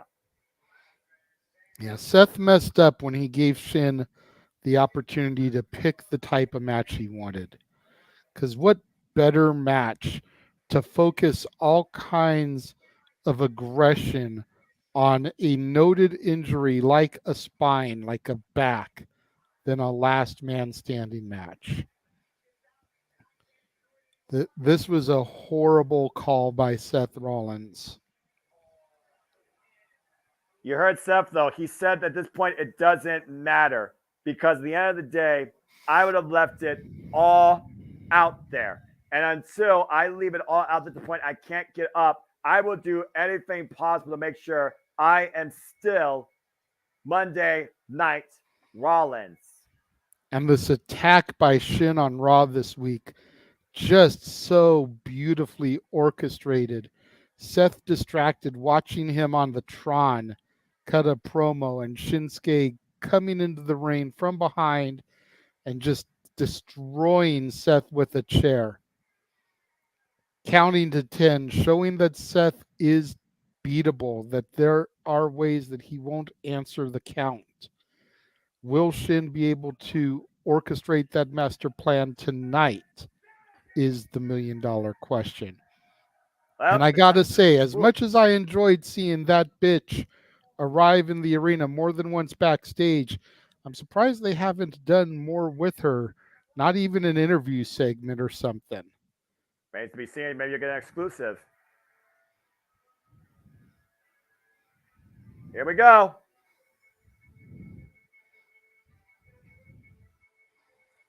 Shinsuke Nakamura, the challenger, coming in first. Adorned in white. Looking to read Seth Rollins his last rites and make sure he stays down for the 10 count. Is McAfee still there at ringside? I don't know. Cut to him on the announce table, rocking out to Shin's music. I need that in my life right now. Unfortunately, I don't think so. But the funny thing about this is Shinsuke Nakamura, he's gone back. He went back in time to metamorphosis. There's a reason why he's called the King of Strong Style. He's a former multiple-time IWGP Heavyweight Champion, multiple-time IWGP Intercontinental Champion. He was one of the most renowned professional wrestlers in the world back for New Japan Pro Wrestling. Owned the Tokyo Dome, owned Chaos, owned freaking Kazuchika Okada. Since WWE, though, has come into his life, beyond NXT, he's been trying to find his place. He's been trying to find himself. And now he's gone back to his roots, and he finds himself here once again now in the main event. But he has yet in his illustrious career in WWE to win a WWE World Championship. It's one thing to have experience across the world. It's another thing to actually succeed in WWE. And while he's been around for the longevity, Shinsuke has never made it to that next level. Everybody, do your thing. Time to burn it down in Indianapolis as the WWE World Heavyweight Champion Seth freaking Rollins makes his way, and everybody sing his music. Whoa, whoa, burn it down. Seth freaking Rollins, who has been the WWE World Heavyweight Champion now for 134 days, comes into his sixth defense since winning this title back at Night of Champions May 27th against AJ Styles and defended successfully against Damian Priest, Braun Breaker, Finn Balor twice, and of course, most recently, Shinsuke Nakamura at WWE Payback. Seth freaking Rollins has been Monday Night Rollins. He's a two-time WWE champion. He is the first ever NXT champion at 133 days. Multiple-time W Universal Champion, Intercontinental, United States, and Tag Team. He is a Grand Slam champion in WWE. But does he still have the back tonight to back up the fact and claim that he will be the last man standing? We've seen him survive against Brock Lesnar. We see him survive Iron Man matches. We see him survive Hell in a Cell. But this will be Seth Rollins' greatest test.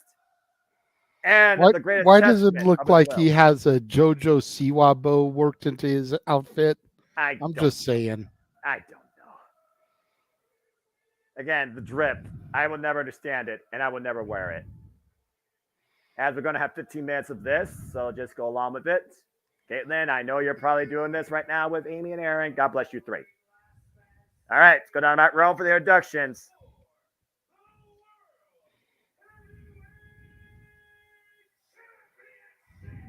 The newly christened WWE Heavyweight Championship following the legacy built by the original Big Gold. Shinsuke Nakamura was NXT champion for 147 days combined. And besides that, the only other illustrious thing he's had is King of the Ring, and I believe a United States Championship run.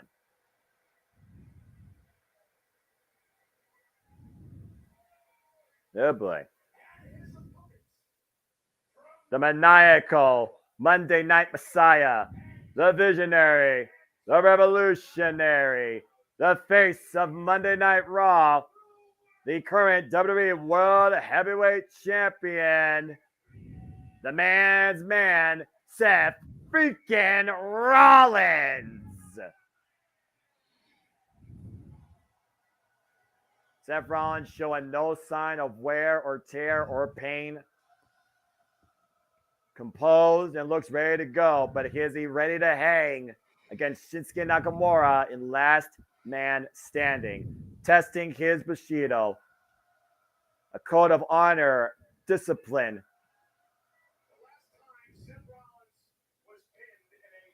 It's been a long time since we've seen Seth Rollins pinned for that matter, too. This is our main event, JJ. Last time Rollins was pinned in a singles match was January 2nd of this year, Noah. But again, you don't have to pin your opponent here. You have to keep them down for a 10, because that's a whole different ball game.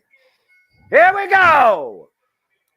And look at the heavy kineso tape already on the spine of Seth freaking Rollins. Whoa, and looking to come already, and Shinsuke is just walking it off. Shinsuke knows right now that he is in the champion's head. He has the mental game, and that might be all he needs to take advantage of Seth freaking Rollins, who's been a mental game himself. He is the architect. And again, Rollins has been very vulnerable. He's been very honest about the condition of his back. And right now, Shinsuke has him to come on and uh-oh.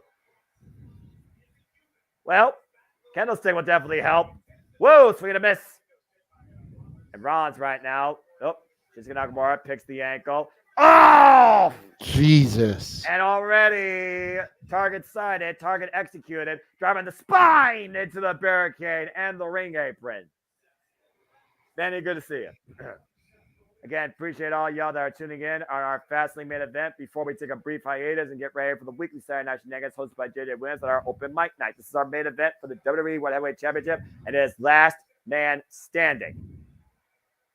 And Red Shinsuke right now with the front headlock, dragging Seth towards the entranceway. Oh, God, that is not going to help Rollins back. Nakamura trying to set up for that vertical suplex on the apron. Rollins able to reverse it. Shinsuke Nakamura and Seth freaking Rollins first met in one-on-one action in 2018 at Survivor Series. Won the Intercontinental Champion, won the United States Champion in a battle of brand supremacy. It was Seth freaking Rollins that won that night. In 2021, 2 years ago, they met at Fastlane, where the maniacal Monday Night Messiah, Seth freaking Rollins, beat Shinsuke Nakamura. And Rollins right now looking to give Shinsuke Nakamura a bad back, powerbomb, and exposed concrete.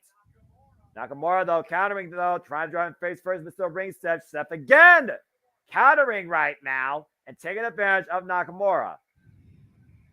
And we know this match is going to go the distance. It's going to take a lot to not only break a man's back, but break a man's will for a 10 count. It's hard enough beating an opponent in a traditional match for a 3 count. You have to make sure your opponent cannot get up to their own feet for 10.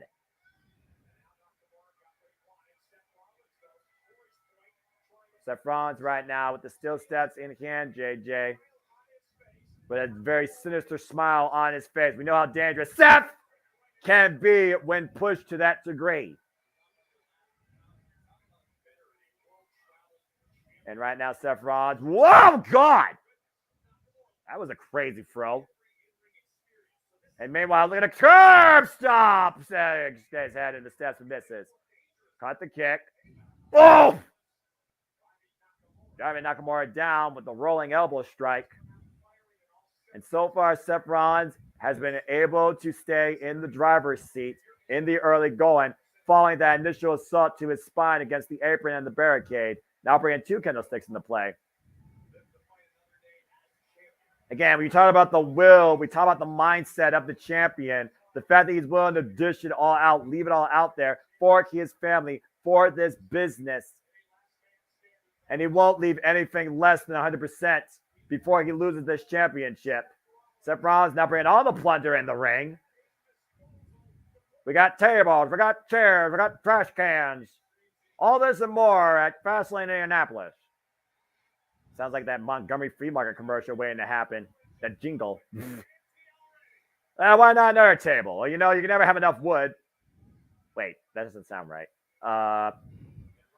And Rollins right now coming back inside the ring. Nakamura dropped to his knees, trying to get back to his feet. Or is he trying to lure Seth Rollins for security? Caught Rollins with a kick. Again, one of the most lethal strikers in the game. That Boombaye, or the Kamagoya knee strike. What a rising knee on a draped Seth Rollins on the apron. Rollins right now, very precarious situation. Oh! And again, JJ, the knee right to the back. Nakamura just going with deliberate shots, doing everything he can in these early goings to try to wear him down so that come crunch time, he can try to capitalize even further. But again, this business could make you or break you, JJ. Seth Rollins admitted on Monday, he has that passion. He has that obsession. There's a reason why he fought so hard to become the WWE Heavyweight Champion in the first place, when Raw didn't have a World Championship on its show. Well, yeah, he wanted to show up the Universal Undisputed Champion who can't even be bothered to show up on a regular basis. Yeah, acknowledge that fact, might I add. And acknowledge the fact that Shinsuke has nunchucks. And he is trained in those. Oh, man, those can break a bone. Knotting up the hamstring. Oh, God, that was right to the back. I heard something crack. Nakamura wearing red like Raphael, but those nunchucks of Michelangelo's here in this match. I think Master Splinter approves that reference. Go check out Jada's review on TMNT, folks. Oh, there's a kick. Especially with the wood. Oh!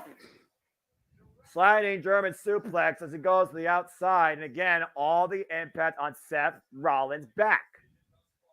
And so far, he has been very precise in his attack. Now, Shinsuke off the second rope. Oh, God! The knee strike to the side of the face takes Seth Rollins off his feet. And right now, Nakamura will let the ref start his first 10 count of this match. To 4. Now at 5. And Shinsuke knows Seth's not going to stay down for a 10 count. He's trying to break the man's will more than his back. That's what this really is about, JJ.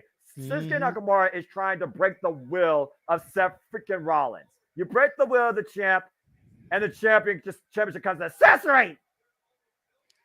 Yeah, Seth Rollins has had the John Cena philosophy as of late. Never give up.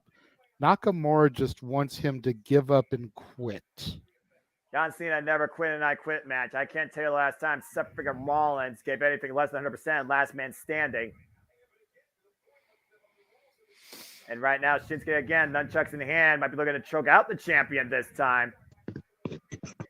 And literally wrenching the jaw. You see the chain across the jawline of Seth freaking Rollins. Scepter him down to a knee. At this point, you can't break a man. You can wear him down, JJ. You can incapacitate him. There are many different ways to keep a man down for a 10. That's all that matters. Keep him down for a 10 count. Simple as that. Absolutely. You got to wonder if Shinsuke will get desperate and bring in like some nunchucks or something to try to keep him incapacitated and on lockdown, so to speak. Oh, God. I've seen some very innovative ways to keep a man down for a 10 count, whether it's duct tape, whether it was shots to the head, whether it was crush underneath a table, a steel ring step case. You and I called one of the damnedest last man standing matches ever at SummerSlam the freaking last year between Brock Lesnar and Roman Reigns. Look what it took in that match to keep the Beast Incarnate down. I'm not going to say that Shinsuke Nakamura's going to those lengths. I'm not going to say Seth freaking Rollins is that sort of freaking predator that you have to do that type of stuff. But again, last man standing, you have to go further than what's regularly expected from you or your opponent to keep someone down from 10. And sometimes resourcefulness or violence is the path to success. 100% accurate there, Noah. I find no faults in your logic. Shinsuke Nakamura right now wearing down Seth Rollins with the chokehold. Now again, climbing shot to the spine.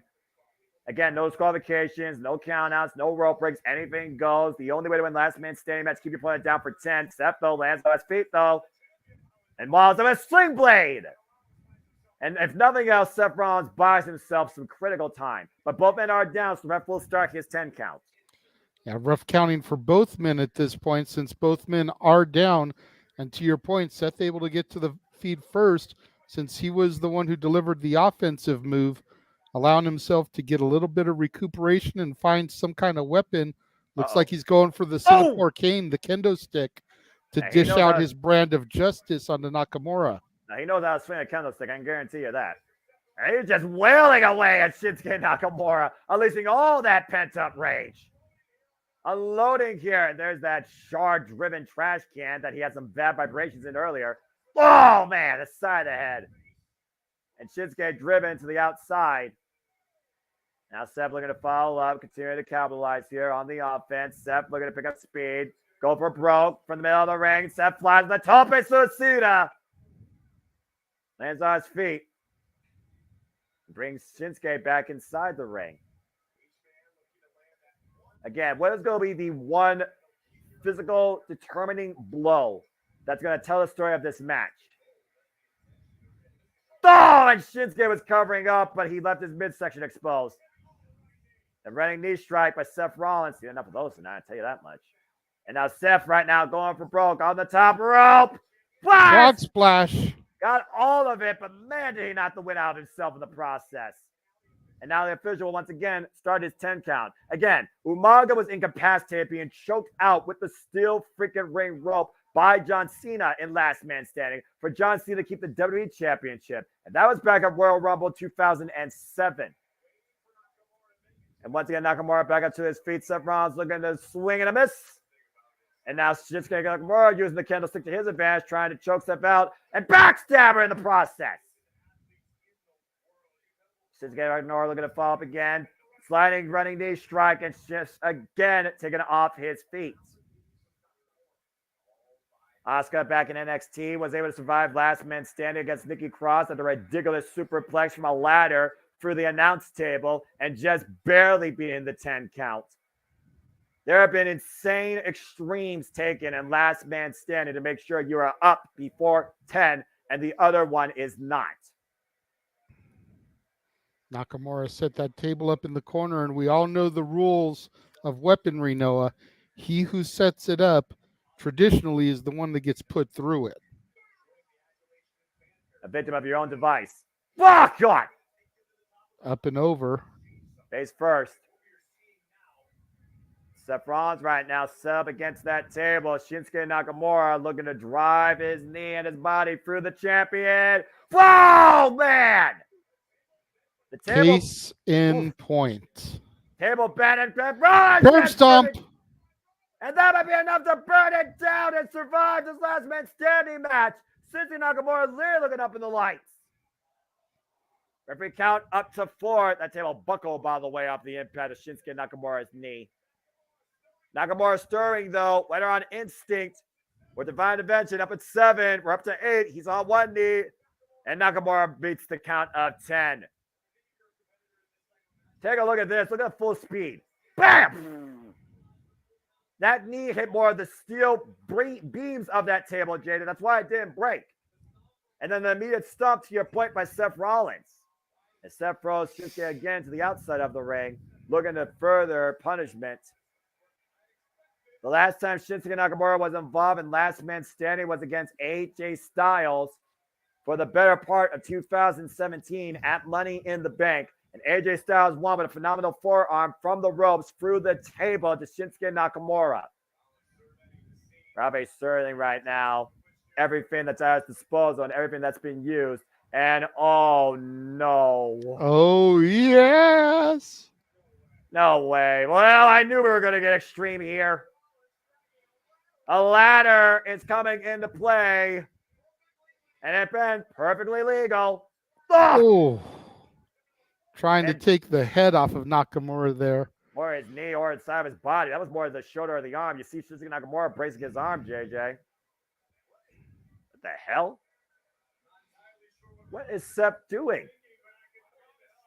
And again, right now, the steel ring post, LED ring post, helping Shinsuke Nakamura stay up to a vertical base to break the rest 10 count. Seth Rollins right now taking his time, exercising a plan.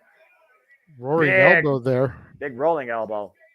And Shinsuke Nakamura laid out on the announce table. Oh, shit. Now Seth Rollins ascending to the heavens. Oh, shit. I think he's going to go for a curb stomp, Noah. Oh, God. This will be the curb stomp into oblivion if he hits this. But look at the way Nakamura is positioned. No, Shinsuke. Nakamura says, fuck that. I'm out. Yeah, I don't blame that, man. I'm going to get the fuck out of the way, too. You kidding me? No man can't get that mess. Yeah, right? Man on the marquee with the freaking point. Oh, God. Just driving Nakamura into the barricade with that running, jumping forearm. And now into the apron face first. And Seth Rollins again unleashing all the rage, all the frustration, everything that has put him into this spot. The reason that he puts himself through this amount of punishment for the better part of 4 years plus. Again, that exposed concrete's also on the floor. And it looks like now they're taking it out into the WWE Universe. ETA was about 5 minutes ago, Jay. Gotcha. Thanks. No problem. I was wondering why we were so quiet for a moment there. I just want to make sure everything's okay. And Seth right now with a steel chair in hand. And Shinsuke Nakamura going further into the WWE Universe. Looks like we're going to take it to the crowd. Oof. And Ron's in hot pursuits of Shinsuke Nakamura. By the staging area now. And Seth driving Shinsuke into that crowd barricade. I really hope those stock cars do not have keys in their ignition if I know the minds of these two men. Right now, Seth Rollins up on the shoulder. Shinsuke Nakamura. And, whoa, counter off. Right into that barrier, face first. And Nakamura and Seth right now fighting over at the edge of the stage, the staging crate, and the edge of the audience. Nothing but concrete everywhere. Concrete and steel. Oh, boy. What's Nakamura looking for here as he climbs up on the stairs? May I remind you, those stairs right there do not have no railings on the outer part. All it's going to take is a bad step, and someone's going to have a horrible fall or injury. Again, this is for the WWE Heavyweight Championship. It's last man standing. You got to go for broke. You got to put life on the line. You got to go risk for risk. And Seth right now literally taking a bite and wrenching the head of Shinsuke Nakamura. Again, no disqualification, no counts. This goes until one man cannot step down. Oh! Dreaded low blow. No! God. Right onto Rollins' back. A dreaded low blow and a fall to the concrete down below, to your point, on the spine. Seth and fall down, go boom. Yeah, that's putting it politely. Count of 5 already. Nakamura right now could be closing in on his first ever WWE World Championship, the WWE World Heavyweight Championship. Seth Rollins trying to have himself up for the stage crane. He does so at 9. Barely. Doesn't matter. Barely is enough. I give you barely is enough, but you got to figure with it being that close, if Nakamura can get him down one more time, that's got to do it. Again, how much do you break a man's will and body to keep them down for 10? Not 9, not 8, not 9.5, not 7 and 4/10. 10. That's the only number that matters tonight. And right now, the Steel Chair being exercised on the back of Rollins as they are going once again closer to ringside on the entranceway. Shinsuke Nakamura exercising his strong style with that kick. And another pinpoint shot to the spine. Shinsuke Nakamura with the windup again, looking for one more big shot. Seth again. Whoa! That could have been disastrous. Stinger effect. And now Seth Rollins hooking up Nakamura on the concrete. Uh-oh. Oh, God! Jesus. Back body drop on the exposed concrete to Seth freaking Rollins of the attempted pedigree. You see the way Rollins' body splats. You see right now him grasping his right hand, his right wrist. Might have had a stinger effect there. It's one of those things also where you don't know how to react or what to do when you have no feeling in your body either, even for a short period of time. Shinsuke Nakamura once again bringing Seth freaking Rollins back inside the ring. John Cena once buried Bray Wyatt inside a stage crate to be the last man standing at WWE Payback following WrestleMania 30. And Shinsuke Nakamura might be looking for the final shot here. Kinshan! Never mind. Caught with a super kick. Double under the pedigree. Pedigree! Pedigree! Is it game over? And the official right now starting his count for both men. Take a look at this. The Kinshasa caught into a running super kick, and Seth Rollins hooked Nakamura perfectly for the pedigree. Does Nakamura still have it continue? Seth Rollins up to his feet, though. Up to 8. We're up to 9. Nakamura just beats the count again. Barely does he roll to the outside. Again, Seth and Rollins favoring right now. The damage done to his lower spine. You see him grasping it, JJ. Seth has eyes on that table in front of him. We talked about the conditioning. We talked about the wear and tear. We talked about the endurance factor. All that's coming into play now, particularly for Seth freaking Rollins. He can't even lift that table. And Nakamura right now is just trying to stay off the mat and off the floor so the ref does not start a 10 count. And Rollins right now struggling to try and set up something. Another table set up here at ringside. Why that bent table is still up inside the ring, might I add. Looks like a freaking demolition derby out here. What did you expect in this last man standing match? Nakamura driving the back and the spine back into the ring apron there. Nice combination offense by Nakamura to follow up as the people are trying to wheel back in Seth freaking Rollins. And Shinsuke Nakamura sets Seth Rollins up on that table to the outside. Shinsuke Nakamura looking to go up to the second rope. What the hell is he faking here? Mongo's Universal man! Double fucking knees through the table! Jesus. He may have broken Seth fucking Rollins' ribs. Jesus. He may have broken Seth's ribs and blown his own knees out there, Noah, doing that move. Yeah, but at what cost to your point? But look, he's got grass on the barricade right now. He's got leverage. Seth Rollins has nothing right now but freaking heaving. And right now, we're up to 8. This might be it here. Up to 9. Using that piece of table. Is it going to be enough? Yeah, he wheels his way back to his feet at the last possible second. And Nakamura again, immediately on the attack with a steel chair. Right to the kinesio tape there on his back and the small of it there. Damn near like a bullseye. He's unloading. He has to, JJ. He may not get another chance. This is for the championship. It's almost shades of what Undertaker Triple H did at WrestleMania, where Triple H yelled at Undertaker, stay the fuck down. At the count of 5 right now, and Seth Rollins refusing to stay down with every fiber of his being. Just preserve yourself for another day, man. Come on. Nakamura right now just cackling here. He's loving this.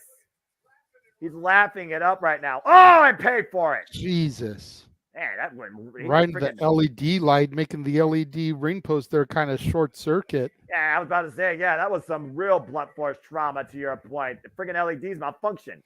Look at it again there. You see it start glitching like Vanellope. Yeah. Oh, you get that reference, do you, Noah? A Disney reference? You get that? When I was once a wee, maybe gonna have to have you seen some Wreck-It Ralph songs on the 18th of November, Noah, since you get that reference. Don't get me started with that shit. When I was once a wee, maybe we can get Noah to sing the Sugar Rush theme. That's in Japanese sugar, sugar. The only rush right now is the rush of adrenaline that Suffering Rollins apparently has had as he ascends the ladder again, trying to look for the curve stomp from heaven to send Nakamura to hell. And Nakamura is following a hot pursuit on the other side of a damn ladder. So what you're saying is there's adrenaline in your soul and J1 tag goal with Cody Rhodes? Oh, God. Whoa. Rollins, oh, my God, the mist! The red mist is a great Buddha, and Seth crashes from the ladder for the table. Shades of Shinsuke Nakamura's greatest idol, the Great Muda, missed in the face of Seth friggin' Rollins. And he just threw him off that ladder through the table. In a count of 5. Is Nakamura about to celebrate as the new WWE Heavyweight Champion? We're up to 7. 8. Seth Rollins trying to stir. 9. Get down, Seth. It's not worth it. And he's back up. Michael Cole even telling Seth to stay down. And he wouldn't do it. Well, great minds think alike when it comes to your sanity versus long-term injury. Damn. That should have been it right there. And he took that mist all up in his grill. Oh, my God, that's gross. That red mist, too. Great Muda can tell you what the red, the black, and the green is. Each one are different levels of pain and intensity and blindness. Yeah, black's the worst. Ask Nydia. And Rollins right now, off through the damn chair in the ring. Sidewalk slam, writhing, convulsing in pain. Shinsuke setting up Seth Rollins again. Kinshasa through the table. Count him. That's got to be it. That has to be it. For the love of God, someone save Seth fucking Rollins from himself. Because Rollins is down and out right now. Shinsuke has to have it. Absolute brutal display of brutality by the Kia Strong style. We are up to 7. 8. Rollins is somehow still 9. trying to stir away to his feet and does so. And he's on his feet. Great wherewithal. That's smart. And instincts by the champion, but foolishness on the actual individual. What the hell does Shinsuke need to do? And Rollins turned into the timekeeper area over the barricade. Again, Nakamura is seeing red, despite the fact he spit red mist at Seth freaking Rollins. He already should have been champion 2 times over. And once again, back out in the WWE Universe, Seth freaking Rollins. The Fieldhouse getting a full display of this brutality by the King of Strong style. This is the shades of the old NJPW Shinsuke Nakamura. The dominant, violent, strong heel that led as IWGP Heavyweight Champion of Chaos. Oh! The same man that beat Kazuchika Okada in 2015 via submission. And Seth Rollins right now just set up against that partition, against the audience. What the fuck is Shinsuke thinking here? This is not where we should have seen against AJ Styles 6 years ago, for being real. I don't know if Seth Rollins is going to be able to walk the same again. We talked about, again, how Seth says he won. Oh, my God. Again, just the clubbing onslaught, the stomps and the punches. by the king of strong style. Nakamura now looking to lift Seth freaking Rollins, maybe for the last time, to a grave. What the hell? Rollins fights back, though. And now Seth Rollins hooking up Shinsuke Nakamura and pedigree! How is Rollins able to still do this offense? It's the will of the champion. It's the passion of this man. And Seth Rollins, curb stomp!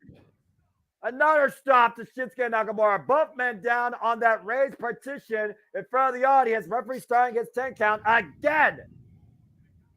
A count of 4 right now, a count of 5, and both men are not to their feet. In the case of a double count, the champion would retain, by the way. Nakamura and Seth both able to get back up to their feet, if nothing else because of that barricade. And Seth once again hooking up Shinsuke Nakamura. Oh, God, no. And it's a fucking arrow! Jesus. 2 tables! But who did that damage more, Noah? Look at the way Seth is writhing in pain after crashing through the table with that Falcon Arrow. At this point, JJ, I don't know who has damaged goods more. I know this, that Falcon now needs to do the deal for the sake of both these men's careers. Up to 7. Both men down, up to 8. And Shinsuke Nakamura, up to 9. Then collapses, and Seth Rollins retains! God! Damn this testament of will demonstrated by the maniacal, broken Monday Night Messiah. Seth freaking Rollins finds a way to be the last man standing against Shinsuke Nakamura. How the fuck did Seth freaking Rollins survive this? Unbelievable. Let's go back to some of the replays of this. Again, JJ, we thought Seth was down to this. We thought they collapsed his ribs. And your point, the Shinsuke blew out his knees. And then Shiza Great Muda, the red, blinding, stinging mist, and a fall through the announce table to boot. But Rollins refused to stay down. And then a sidewalk slam into that chair. Seth Rollins convulsing in pain as his spine was rearranged. And the Falcon Arrow for 2 tables. Shinsuke tried to get up with his own power. And with the help of the broken table, Seth was able to stay on his feet for at least a second as he was crowned the last man standing and is still the WWE World Heavyweight Champion.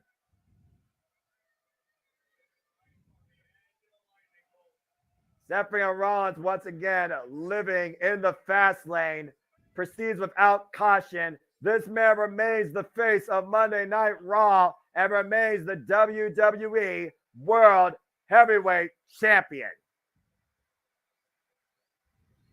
Good Lord.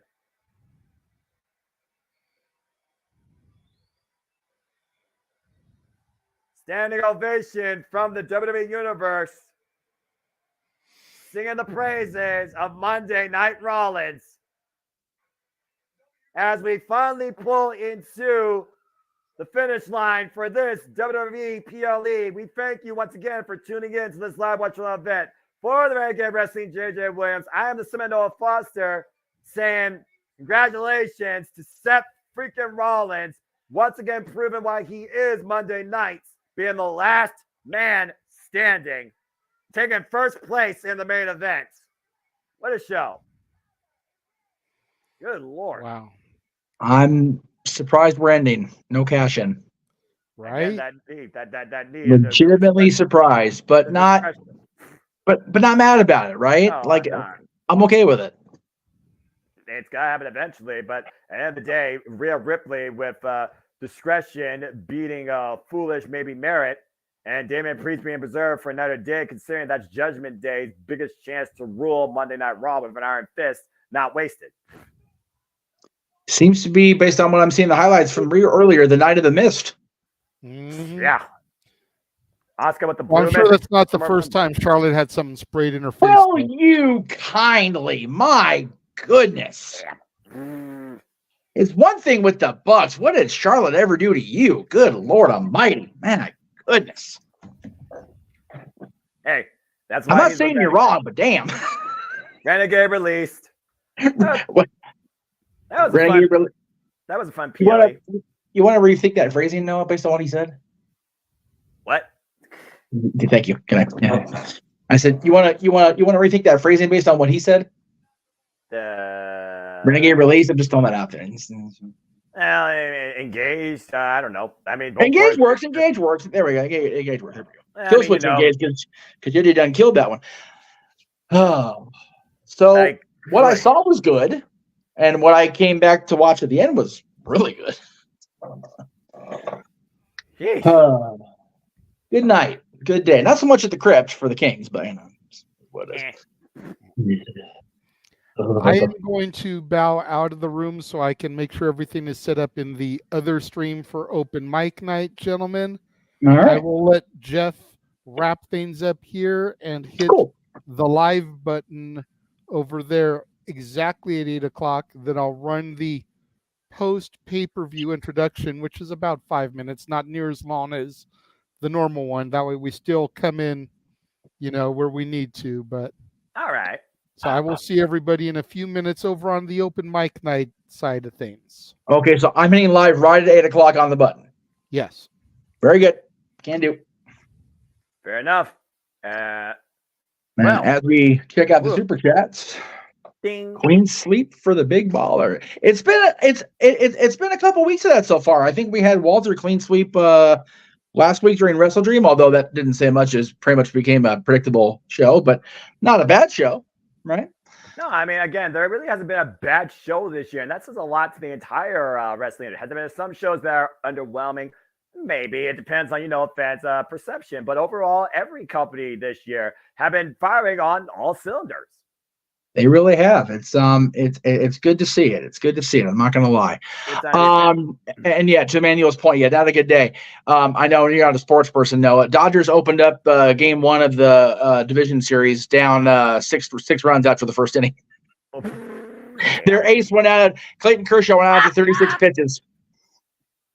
Well, what are you gonna do? Kershaw had a bad start, and we're on the radio heading out of the hockey because it was a post-game Kings event for the season ticket holders. That's why I was able to be on, because I wasn't part of that because I came into the plans late. But we're listening to the game on the radio, and they're calling. It's like we're still in the first inning, and like we're hearing this, and like you could hear the announcer. It's like, oh, this is not going to be good. And then he said the score. It was like, so Kershaw out, bottom of the first. We'll be back 6-0 Arizona. It's like, oh, yeah.